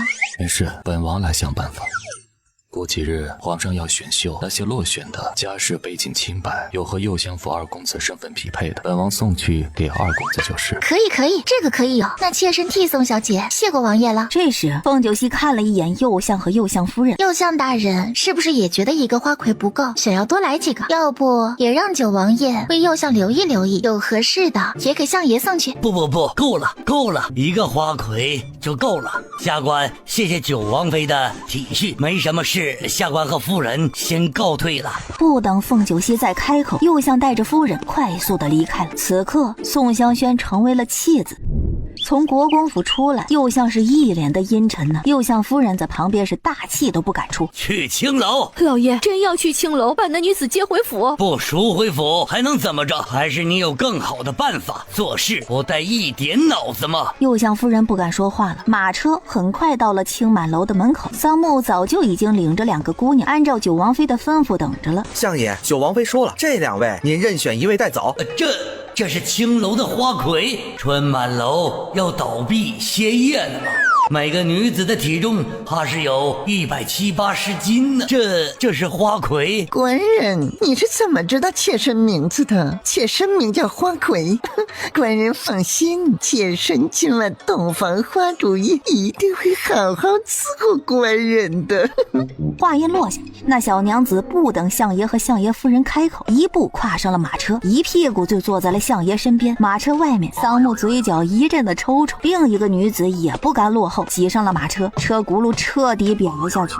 好了，相爷来接人，我的任务就完成了，你们可以走了。桑木一巴掌拍在马儿的背上，试图让马儿跑起来，哪知道马儿纹丝不动。刹那间，马儿竟被马车后面的重量给翘了起来，在空中沙哑的嘶叫：“老爷，马车太重了，马拉不动了。”太损了！九王妃这招真的太损了。哪知道，就在这个时候，马车后面不太结实，直接被掀开，4个人一起滚出了马车，那叫一个狼狈。等桑木看清楚情况以后，再也忍不住笑喷了。花魁一屁股坐在右相的脸上，因为身形庞大，他根本没有注意，还在左顾右盼的寻找右相的身影。官人呐，奴家的官人去哪里了？官人，你别抛弃奴家。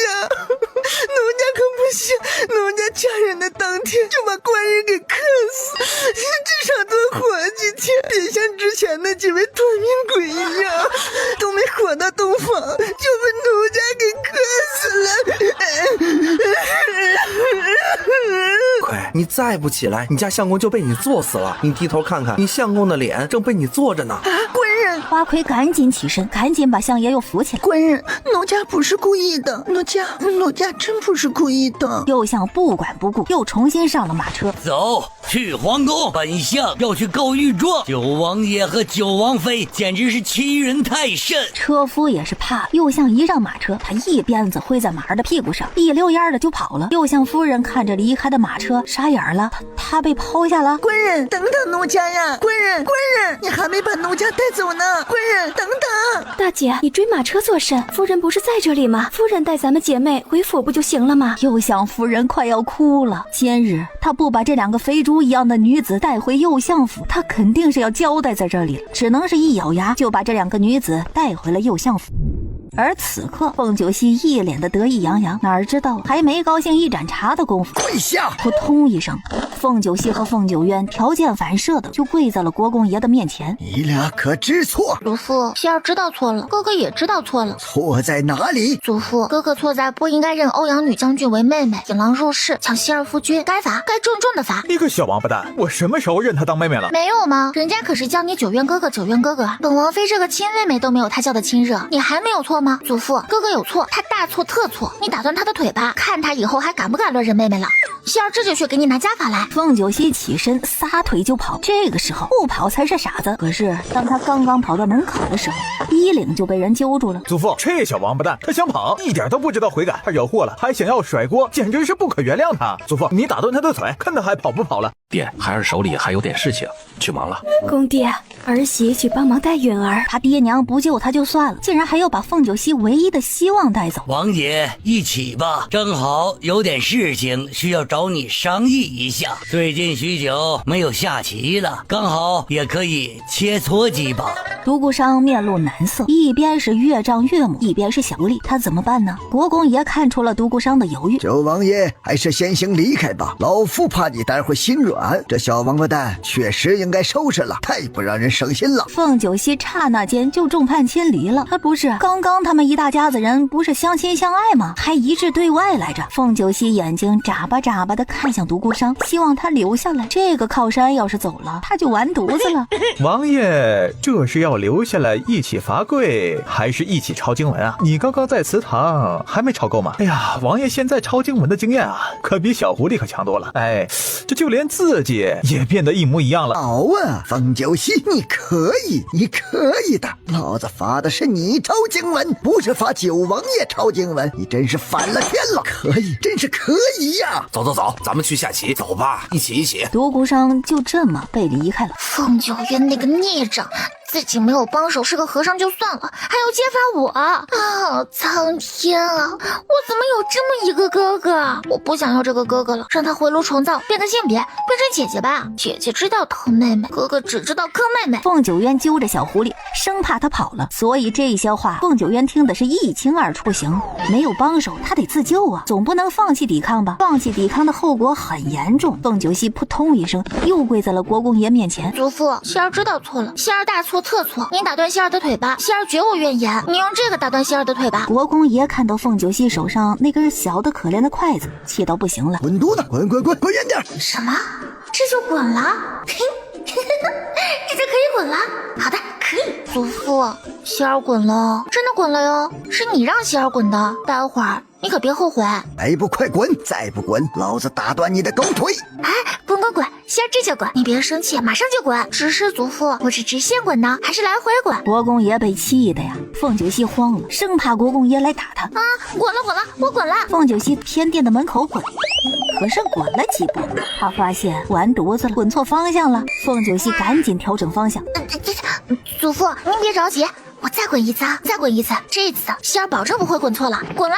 国公爷看到脚边的一团，恨不得一脚踢出去，哪知道他还没反应过来，那一团就朝门口滚了过去。这速度啊，很快，比滚雪球的速度还要快上几分，根本就没有给他踢脚的机会。凤九渊看到这一幕，傻眼了，还能这样啊？祖父，渊儿也错了，要不然渊儿也滚，免得碍祖父您的眼。你给老子滚试试！你要是滚可以来回滚，你敢滚出偏殿，老子就打断你的腿。说你错了没有？凤九渊回头看了一眼偏殿的门，知道凤九溪绝对在那儿偷看。祖父，我错了，我真的错了，渊儿知道错了。你知道错了？你错在哪里了？小王八蛋，你给我滚出来！你告诉祖父，我到底哪儿错了？祖父，哥哥错了，他错在认贼当妹妹，认了欧阳女将军为妹妹。祖父，渊儿错了，不应该认欧阳女将军当妹妹。不对，祖父，我没认她当妹妹啊。这个我没做呀。那你错了没有？错了，祖父，渊儿错了，你打断我的腿吧。祖父，您用这个打断渊儿的腿吧。凤九溪直接把扁担往偏殿里扔。祖父，用这个打断凤九渊的腿，看他以后还敢不敢乱认妹妹，简直无法无天，胆大包天。国公爷气笑了，走到偏殿的中央，弯腰捡起地上的扁担，就朝着偏殿外追去。行，老子就用这个先打断你的狗腿，再打断你哥的腿。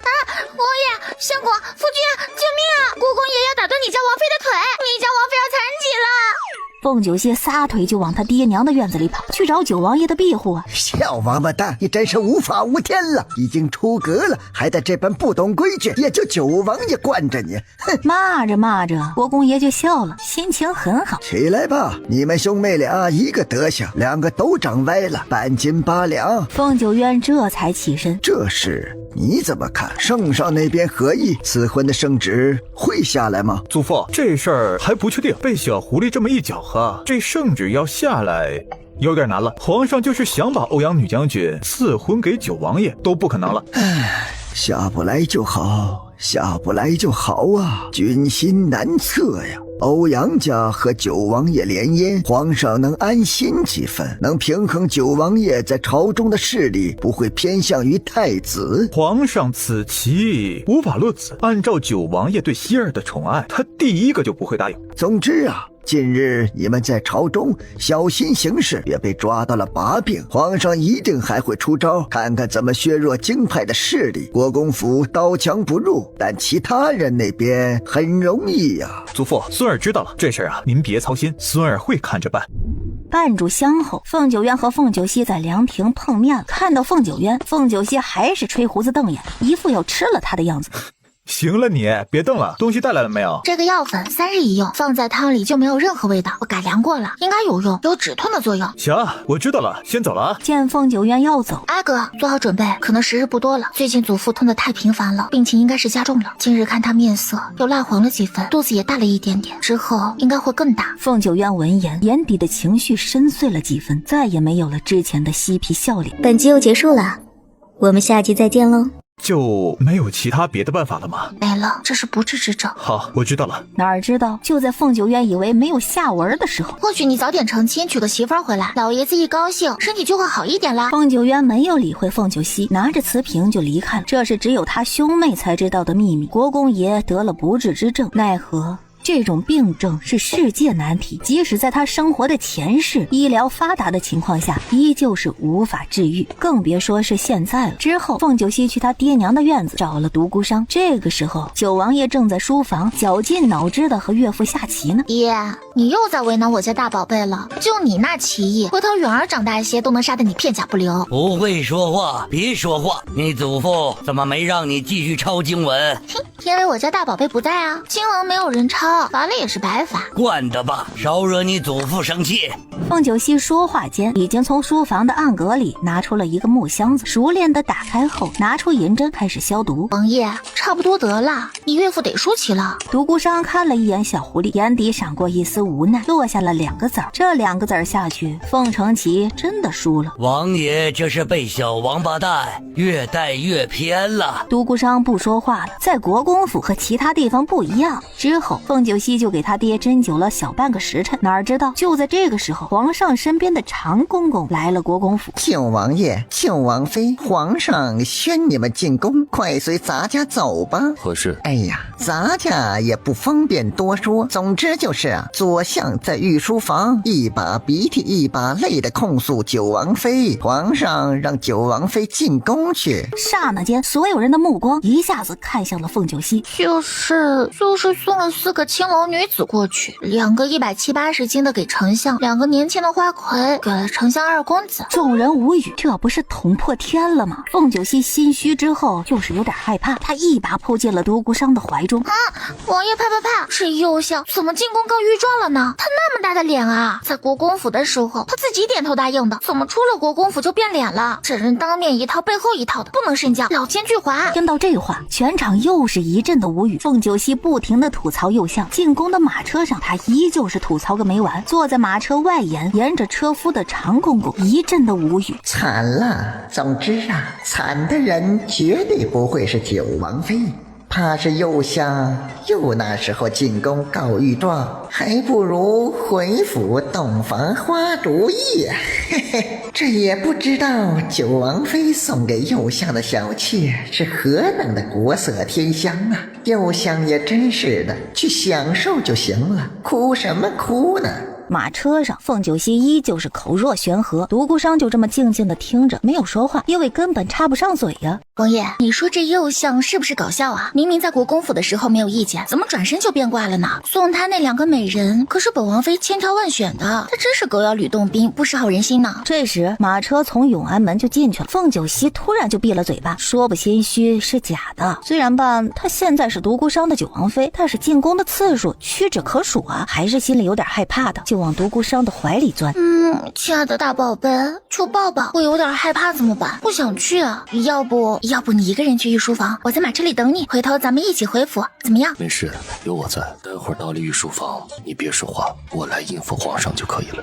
好，宝宝不说话，宝宝站在你的身后寻求庇护。王爷，你可要保护好你家娇娇王妃，知道吗？我害怕呀，我真的害怕，那颗心已经开始扑通扑通跳了，就快要跳出来了。不信你摸摸。乖，别闹，晚上本王一定和你洞房花烛。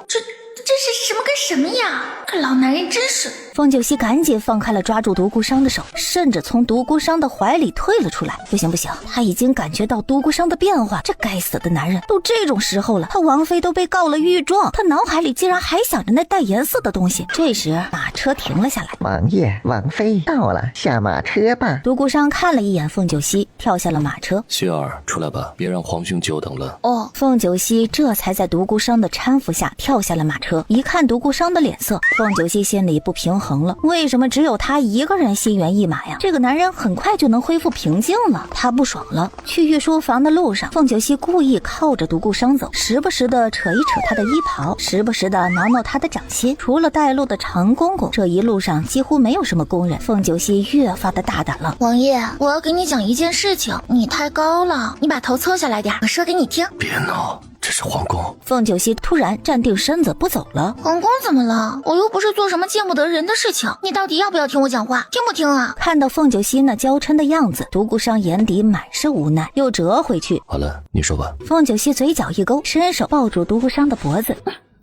王爷，我想和你在马车里试试，怎么样？要不要回去的时候试一试啊？故意的，绝对是故意的。他好不容易收拾好的情绪，3两下就被小狐狸三言两语又回来了，比第一次还要来势汹汹，汹涌澎湃呀！而这个时候，凤九溪感觉到独孤商呼吸的变化，已经放开了他，拍拍屁股走人了。哎，长公公，等等本王妃啊，等等！回头看了一眼独孤商，眼底眉梢满是笑意，那得意洋洋的样子让独孤商恨得心里直痒痒，恨不得下一刻就把小狐狸抱走。回府要他妈7、8次水，这次小狐狸怎么哭怎么喊，他都不会放过他了。看来他手腕上那碍眼的手工纱确实没有存在的必要了。此刻再看小狐狸，哪里还有什么害怕的情绪啊？那样子没有一丝的害怕。去御书房就好像回自己府上一样轻松愉快。要到御书房的时候，桑木突然追了上来，按照凤九溪的吩咐，在他手里塞了一块洋葱。这一举动被长公公和独孤商都看在眼里，眼角又是一阵的抽抽。但总是用洋葱熏眼睛，没有坏处吗？没有伤害吗？独孤商快步走上去，你跟着就行了，别说话，知道吗？御书房，长公公先进去通报，独孤商和凤九溪一前一后走了进去，先行了礼。凤九溪一眼就看到了右相，独孤商哪知道啊，他自己还没有说话，皇上也还没有问话。哎呀，右相大人，你怎么这般狼狈？右相大人，你就这么进宫面圣了？这是御前失仪呀！是不是因为本王妃送你的那2个花魁太尤物了，所以右相都顾不得自己形象了？右相大人还得注意身体啊，一大把年纪了，不能纵欲过度。右相脸色铁青，丝毫没有想到九王妃到了皇上面前竟然还这般的巧言善辩。皇上额头突然出现了3条黑线，想要说什么，张了张口，硬是没有说出话来。皇上，右相儿媳告诉臣妇，右相喜欢多子多福、其乐融融的一大家子人。今日右相和夫人去国公府祝贺，臣妇听言了宋香轩表姐的话，一时高兴，就想成人之美，送了2个美人到右相府。右相和夫人两人还驾马车高高兴兴的去接人了。臣妇相信用不了多久，右相府就能添丁了。原来右相多子多福的愿望啊，臣妇真的是菩萨心肠啊！皇上嘴角一抽抽，事情的大概他已经了解过，只是没有想到这从九王妃的嘴里说出来，好像就变了一个意思。右相扑通一下就跪了下来。皇上，你要为微臣做主啊！九王妃简直是一派胡言，微臣一大把年纪，半截身子都要入土的人了，怎么可能还垂涎美色？九王妃这是羞辱微臣呐！恳请皇上为微臣做主。右相大人，这就是你的不对了。你在国公府的时候明明答应了，你和夫人都已经去春满楼亲自接人回府了，怎么现在你又换了一种说辞啦？本王妃不得不怀疑右相大人和本王妃有仇，要不然也不会这般编排本王妃。本王妃好心好意的送你美人，你还倒打一耙。扑通一声，凤九溪又跪了下来。皇上，臣妇冤枉啊！臣妇说的句句属实，丞相府的马车去了春满楼，那么多老百姓都看到了，他要不是心甘情愿，右相大人怎么可能出现在春满楼啊？也不知道右相大人这是何意，非得借题发挥，参臣妇一本。皇上听到凤九溪的声音，条件反射的就头疼，但是又不得不查清楚，为其断理。九王爷全程目睹了整件事，你来说说公道话，朕相信九王爷不会偏袒谁。右相携夫人去国公府要交代，本王妃以其人之道还其人之身，有何不可？右相技不如人罢了。凤九溪快要站起身为王爷拍手叫好了，不过开口的时候便收敛了情绪，一副恍然大悟的样子。哎呀，本王妃知道右相为什么前后判若两人了，一定是本王妃送的那2人不符合右相心意。要不这样，改明儿本王妃再物色2个尤物送到府上为右相填房，可好？这事还能这么理解吗？这不是有些牵强，但是好像又说得过去。皇上看了一眼面色阴沉的右相，开口问道：爱卿可是嫌弃那2个女子不够美呀？要不朕再赐你2个？这九王妃简直就是妖孽，竟然把皇上也带偏了。这是宋美人的事情吗？真是谢谢你九王妃了。皇上，微臣不是这个意思，微臣又像是什么意思？你可以说的，反正你什么意思，本王妃按照你的意思办就行了。又像喜欢环肥燕瘦的，还是异域美人呀？右相大人，做人不能太贪了，这上了年纪呀，就得保重身体，太亏空了，吃补药也无济于事。皇上眼底闪过一丝阴暗，是这么回事吗？那他去后宫的时间也得减少才行啊，要保重龙体才行啊。右相被凤九溪的一连串的话堵得涨红了脸，他以前怎么没发现凤九溪这般的巧言善辩呢？再纠结只是会让自己难堪而已。皇上，够了，九王妃送微臣那2个小妾，微臣很满意，就不用九王妃和皇上再为微臣考虑了。哦，没什么事了，右相可以先回府了，毕竟今日是你的好日子。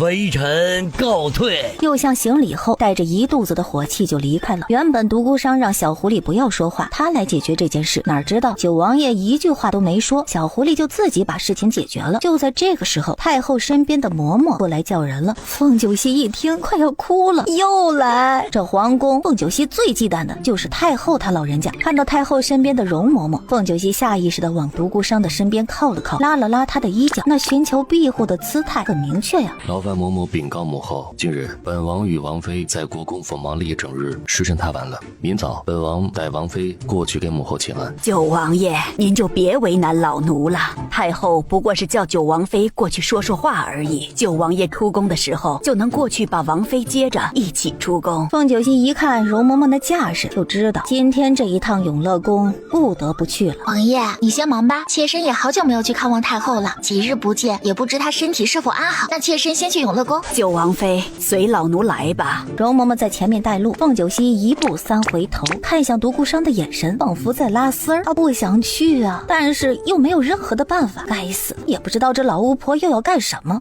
去永乐宫的路上，凤九溪不停地和容嬷嬷套近乎，奈何容嬷嬷在凤九溪手上吃过几次亏，挨罚以后就学乖了，只要她不开口，九王妃总不能把她嘴巴撬开吧。就这样，凤九溪使尽浑身的解数都没能套点有用的消息，这才来到了永乐宫。太后见凤九溪进来了，过来给哀家把这头饰拆了。凤九溪站在那里乖巧无比，同之前那飞扬跋扈的她不一样，她在太后面前不敢张扬啊，就怕被占规矩，谁让这老妖婆是太后呢？九王爷名义上的母妃。本集又结束了，我们下集再见喽。是母后，儿臣做这些仔细的活儿有点笨手笨脚的，弄疼了母后，您别见怪。太后端坐在铜镜前，没有开枪，但是她一身的冰冷，凤九溪就知道今晚这关怕是不好过了。哀家这里有一道懿旨，回头九王妃替哀家跑一趟欧阳将军府吧。刹那间，凤九溪就明白太后这是敲打他呢，让他点头同意九王爷迎娶欧阳女将军进门的亲事。母后，这事儿还是换别人去吧，儿臣倒是乐意跑这一趟。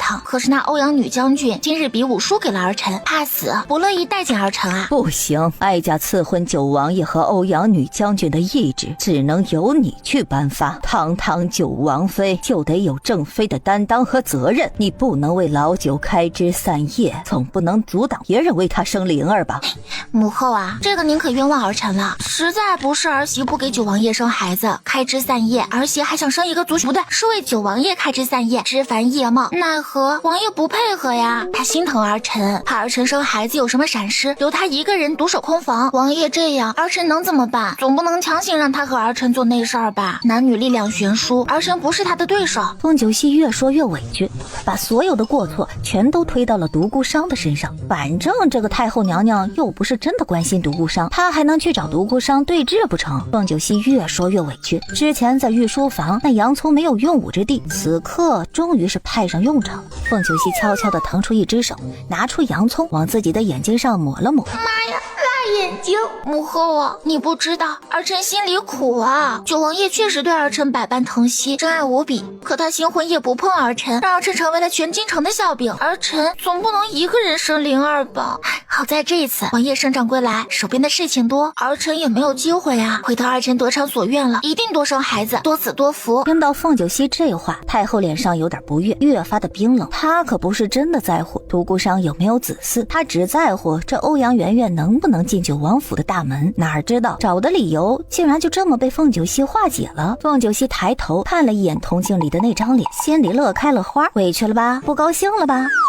吃瘪了吧？这老妖婆真是死王八炖汤，憋了一肚子的坏水，说什么开枝散叶、上坟烧报纸，糊弄鬼呢。就在太后绞尽脑汁想要再想什么理由把欧阳将军塞进九王府的时候，凤九熙峰回路转，自己把话题绕了回来。母后啊，儿臣也不是不愿意欧阳女将军嫁进九王府，相反的，儿臣同意的。那日当着文武百官的面，儿臣就同意啦。儿臣还愿意为他们操办成婚典礼。可是九王爷不答应啊，他不同意娶，儿臣能怎么办？总不能儿臣去欧阳将军府迎亲吧？这是个什么事儿啊？欧阳女将军又不是嫁给儿臣。母后，要不待会儿臣把懿旨带回去，今晚的时候儿臣好好劝一劝九王爷，他要是同意啦，儿臣明儿个一大早去欧阳将军府下母后的懿旨，顺便把3书6礼3媒9聘一起操办了。母后以为如何？难怪皇上说凤九熙不是省油的灯，这国公府出来的人一个比一个巧言善辩，城府深。凤九熙这里根本就是铜墙铁壁，油盐不进，行不通。到时候把太后的懿旨给了凤九熙，传不下去，独孤商抗旨不遵，他堂堂圣王朝的太后不就是一个笑话吗？是哀家此举欠妥了，哀家知道希儿善解人意，识大体。这样吧，希儿今晚回去好好劝劝商儿。哀家虽然不是他的生母，可终究在哀家身边养了几年，怎么可能没有母子情谊呢？哀家希望他儿孙满堂，才能对得起逝去的先皇。这事儿哀家就拜托希儿了，你能让哀家如愿吗？凤九熙心里在骂呀，这他妈逼他立个军令状啊，这是让他去说服独孤商。行，这一次他就让整个京城的人都知道他到底有多。今晚儿臣回去一定好好劝说王爷，母后放心，儿臣肯定会竭尽所能劝说王爷的，不让母后失望。母后以儿臣之见，要不您别下懿旨了，儿臣明日直接去欧阳将军府为九王爷提亲吧。直接提亲？对啊，直接提亲。到时候王爷要是恼怒，这怒气也只是儿臣一人承担。有王爷对儿臣的喜爱，总不能休了儿臣吧？天理下了，王爷只能把欧阳女将军娶进门啦。这话被急急忙忙从御书房出来永乐宫的独孤商听到了，他脸色瞬间阴沉了下来。太后宫里的宫女看到独孤商一脸的惊恐，想要说话，却被身边的桑火一口捂住了嘴巴。独孤商眼底闪过一丝受伤，转身便离开了永乐宫。记住，没见过九王爷来这里，知道吗？谁要是说出去……桑火做了一个抹脖子的动作，然后快步的去追独孤商了。独孤商站在一处亭子里，负手而立。桑火不善言辞，却硬着头皮走了上去。王爷，王妃或许不是那个意思，王妃还是在乎王爷的。退下吧。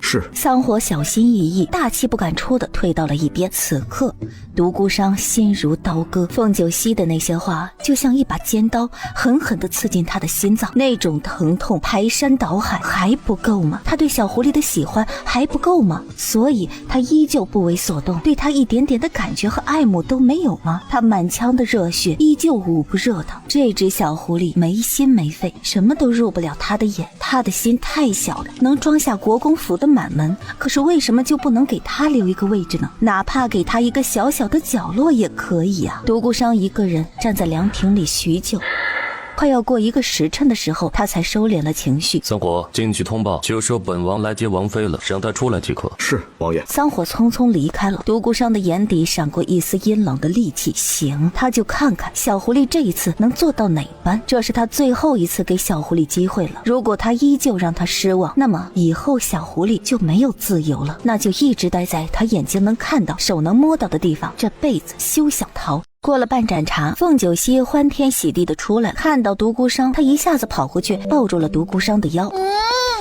宝宝，我亲爱的大宝贝，你不高兴了？谁让我家宝宝不开心了？说出来，我打死他！没有，怎么了？一会儿不见本王就这般热情？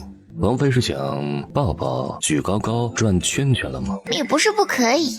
独孤商抱起凤九熙就开始真的转圈圈，耳边满是小狐狸银铃般的笑声，此刻竟然奇迹般的一点一点的治愈了独孤商刚刚阴霾的心情。那一刻没有人知道他有毁灭所有的冲动，一念成痴，一念成魔，一切的一切都是因为他怀里的小狐狸。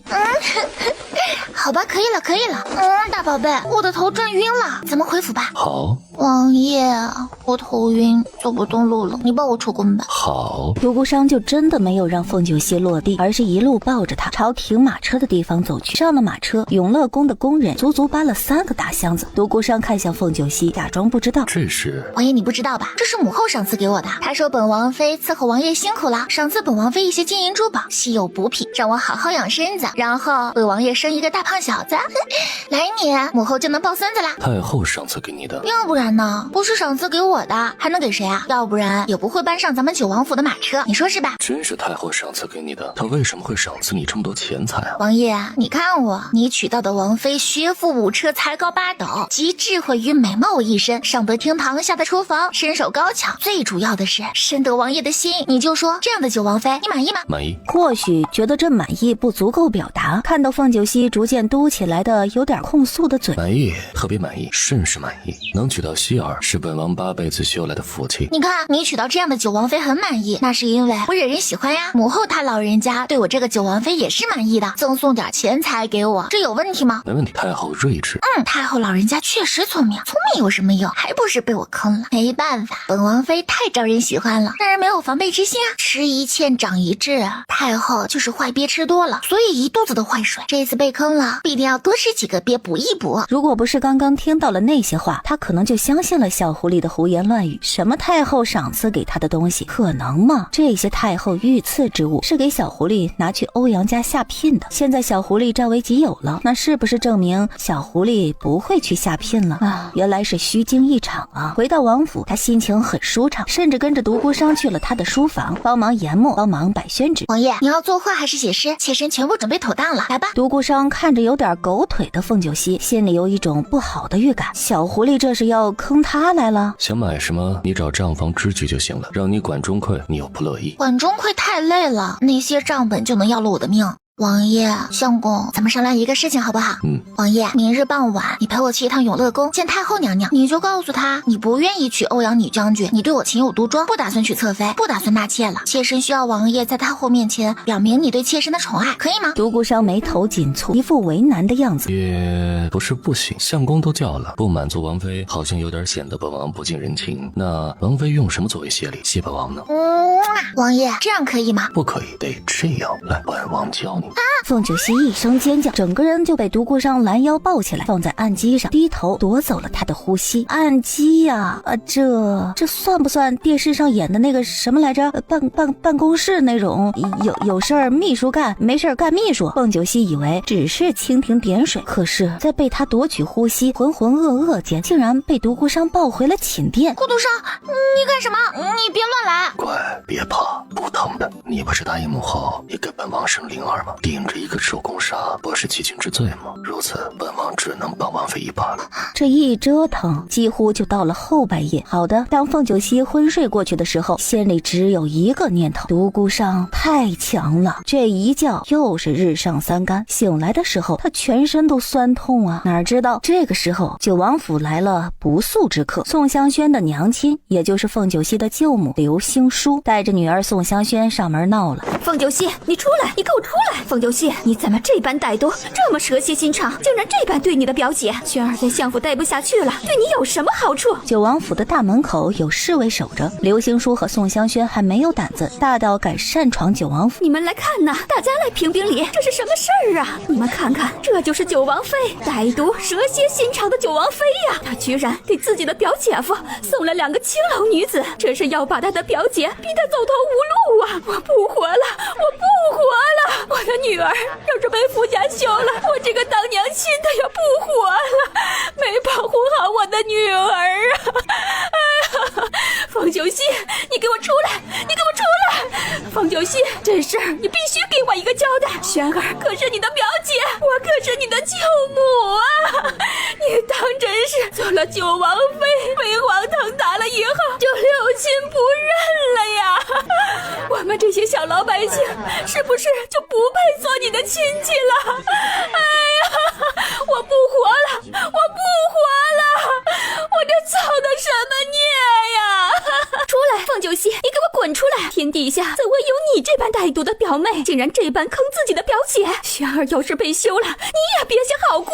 什么？九王妃送了自己表姐夫2个青楼女子？好家伙，这出手阔绰的嘛，真是够狠的！天杀的，这是坑害自己的表姐呀！嘘，王家的事儿不要议论，小心被砍头。本集又结束了，我们下集再见喽。主院，凤九熙起床洗漱好，慢条斯理地用着早膳，一边吃一边听着府上下人来报门口的情况。听到刘星书的那些话，凤九熙一点都不意外，毕竟他舅母就是这个德行啊。小姐，刘氏和表小姐真是太过分了，小姐明明不是这样的，他们却要这样诋毁小姐。哼，等王爷回来把他俩的舌头割了。如意，姑娘家不能随便生气跟人吵架，这会显得咱们很没有教养，就应该一巴掌呼上去，让他知道什么是文武双全。狗咬了你一口，你总不能咬狗一口吧？但是本王爷可以告诉你一个方法，可以宰狗，喝狗肉汤，能不动怒就不动怒，直接动手。走吧，本王妃带你们宰狗去。一炷香过去了，刘星书就在九王府门口骂了一个时辰，都没有见到凤九熙这个小贱人，可把他气坏。可刘星书已经骂不动了，只得坐在地上，时不时的输出几句。一旁原本哭得楚楚可怜的宋香轩，哭了半个时辰，同样也哭不出来了，就那么干站着。这不，凤九熙吃饱喝足来打狗了。哼，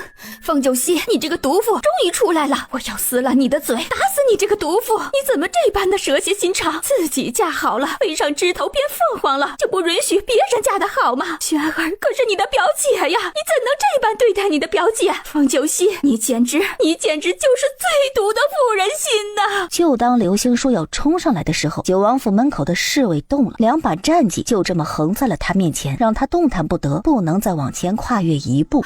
让开，你们拦着我干什么？我可是凤九熙的舅母，都让开！凤九熙笑眯眯地看了一眼刘星书，然后在王府奴仆搬来的贵妃椅上慵懒地坐了下来。舅母骂完了吗？要是没有骂完，没有骂高兴，你继续呀，本王妃就在这里听着。来，继续。就在凤九熙的旁边，九王府的账房先生正拿着一个账本，一字一句地记录下来刘星书所说的话，这将是证据，到时候会成为呈堂证供的。至于人证嘛，这些围观的老百姓不就是全部的人证吗？凤九熙这个小贱人是一点都不生气吗？居然还笑眯眯地任由他打骂，难道是怕了？难道是怕他把事情闹大了，闹到九王爷的耳朵里，怕王爷怪罪？这刘星书越想越觉得应该就是这样，偏偏就不。这件事他和凤九熙这个小贱人就没完了，最好是让他失去九王妃之位。凤九熙，你真是歹毒啊你不就是嫉妒你表姐嫁得好吗？而你虽然贵为九王妃，这不过是个下堂妇而已，成婚的当天就失宠了，所以见不得你表姐好。凤九熙，我告诉你，你表姐要是被休了，你也别想过得好，知道吗？还以为你娘亲有多强，不和娘家人来往，嫌弃娘家人是普通人家，比不上国公府。哼，现在好了，还以为宋于琴能教出多有能耐的女儿来，现在看来呀，不过是个毒妇。刘星书骂凤九熙一个人就可以了，毕竟一个人做事一人当嘛，祸不及妻儿，不连累家人，所以这事儿就不能忍。如意，张嘴，舅母这张嘴欠揍。是，小姐。如意一步一步的朝着刘星书走过去。你敢？如意，你敢？我可是你家小姐的舅母，这还有没有王法？有没有长幼尊卑了？奴婢不仅敢打你，还要把你的脸打肿。早就看你不顺眼，现在还敢上门来骂小姐，连夫人也一起骂，你真是吃了雄心豹子胆了。如意没有一点的手下留情，直接就打了刘星书。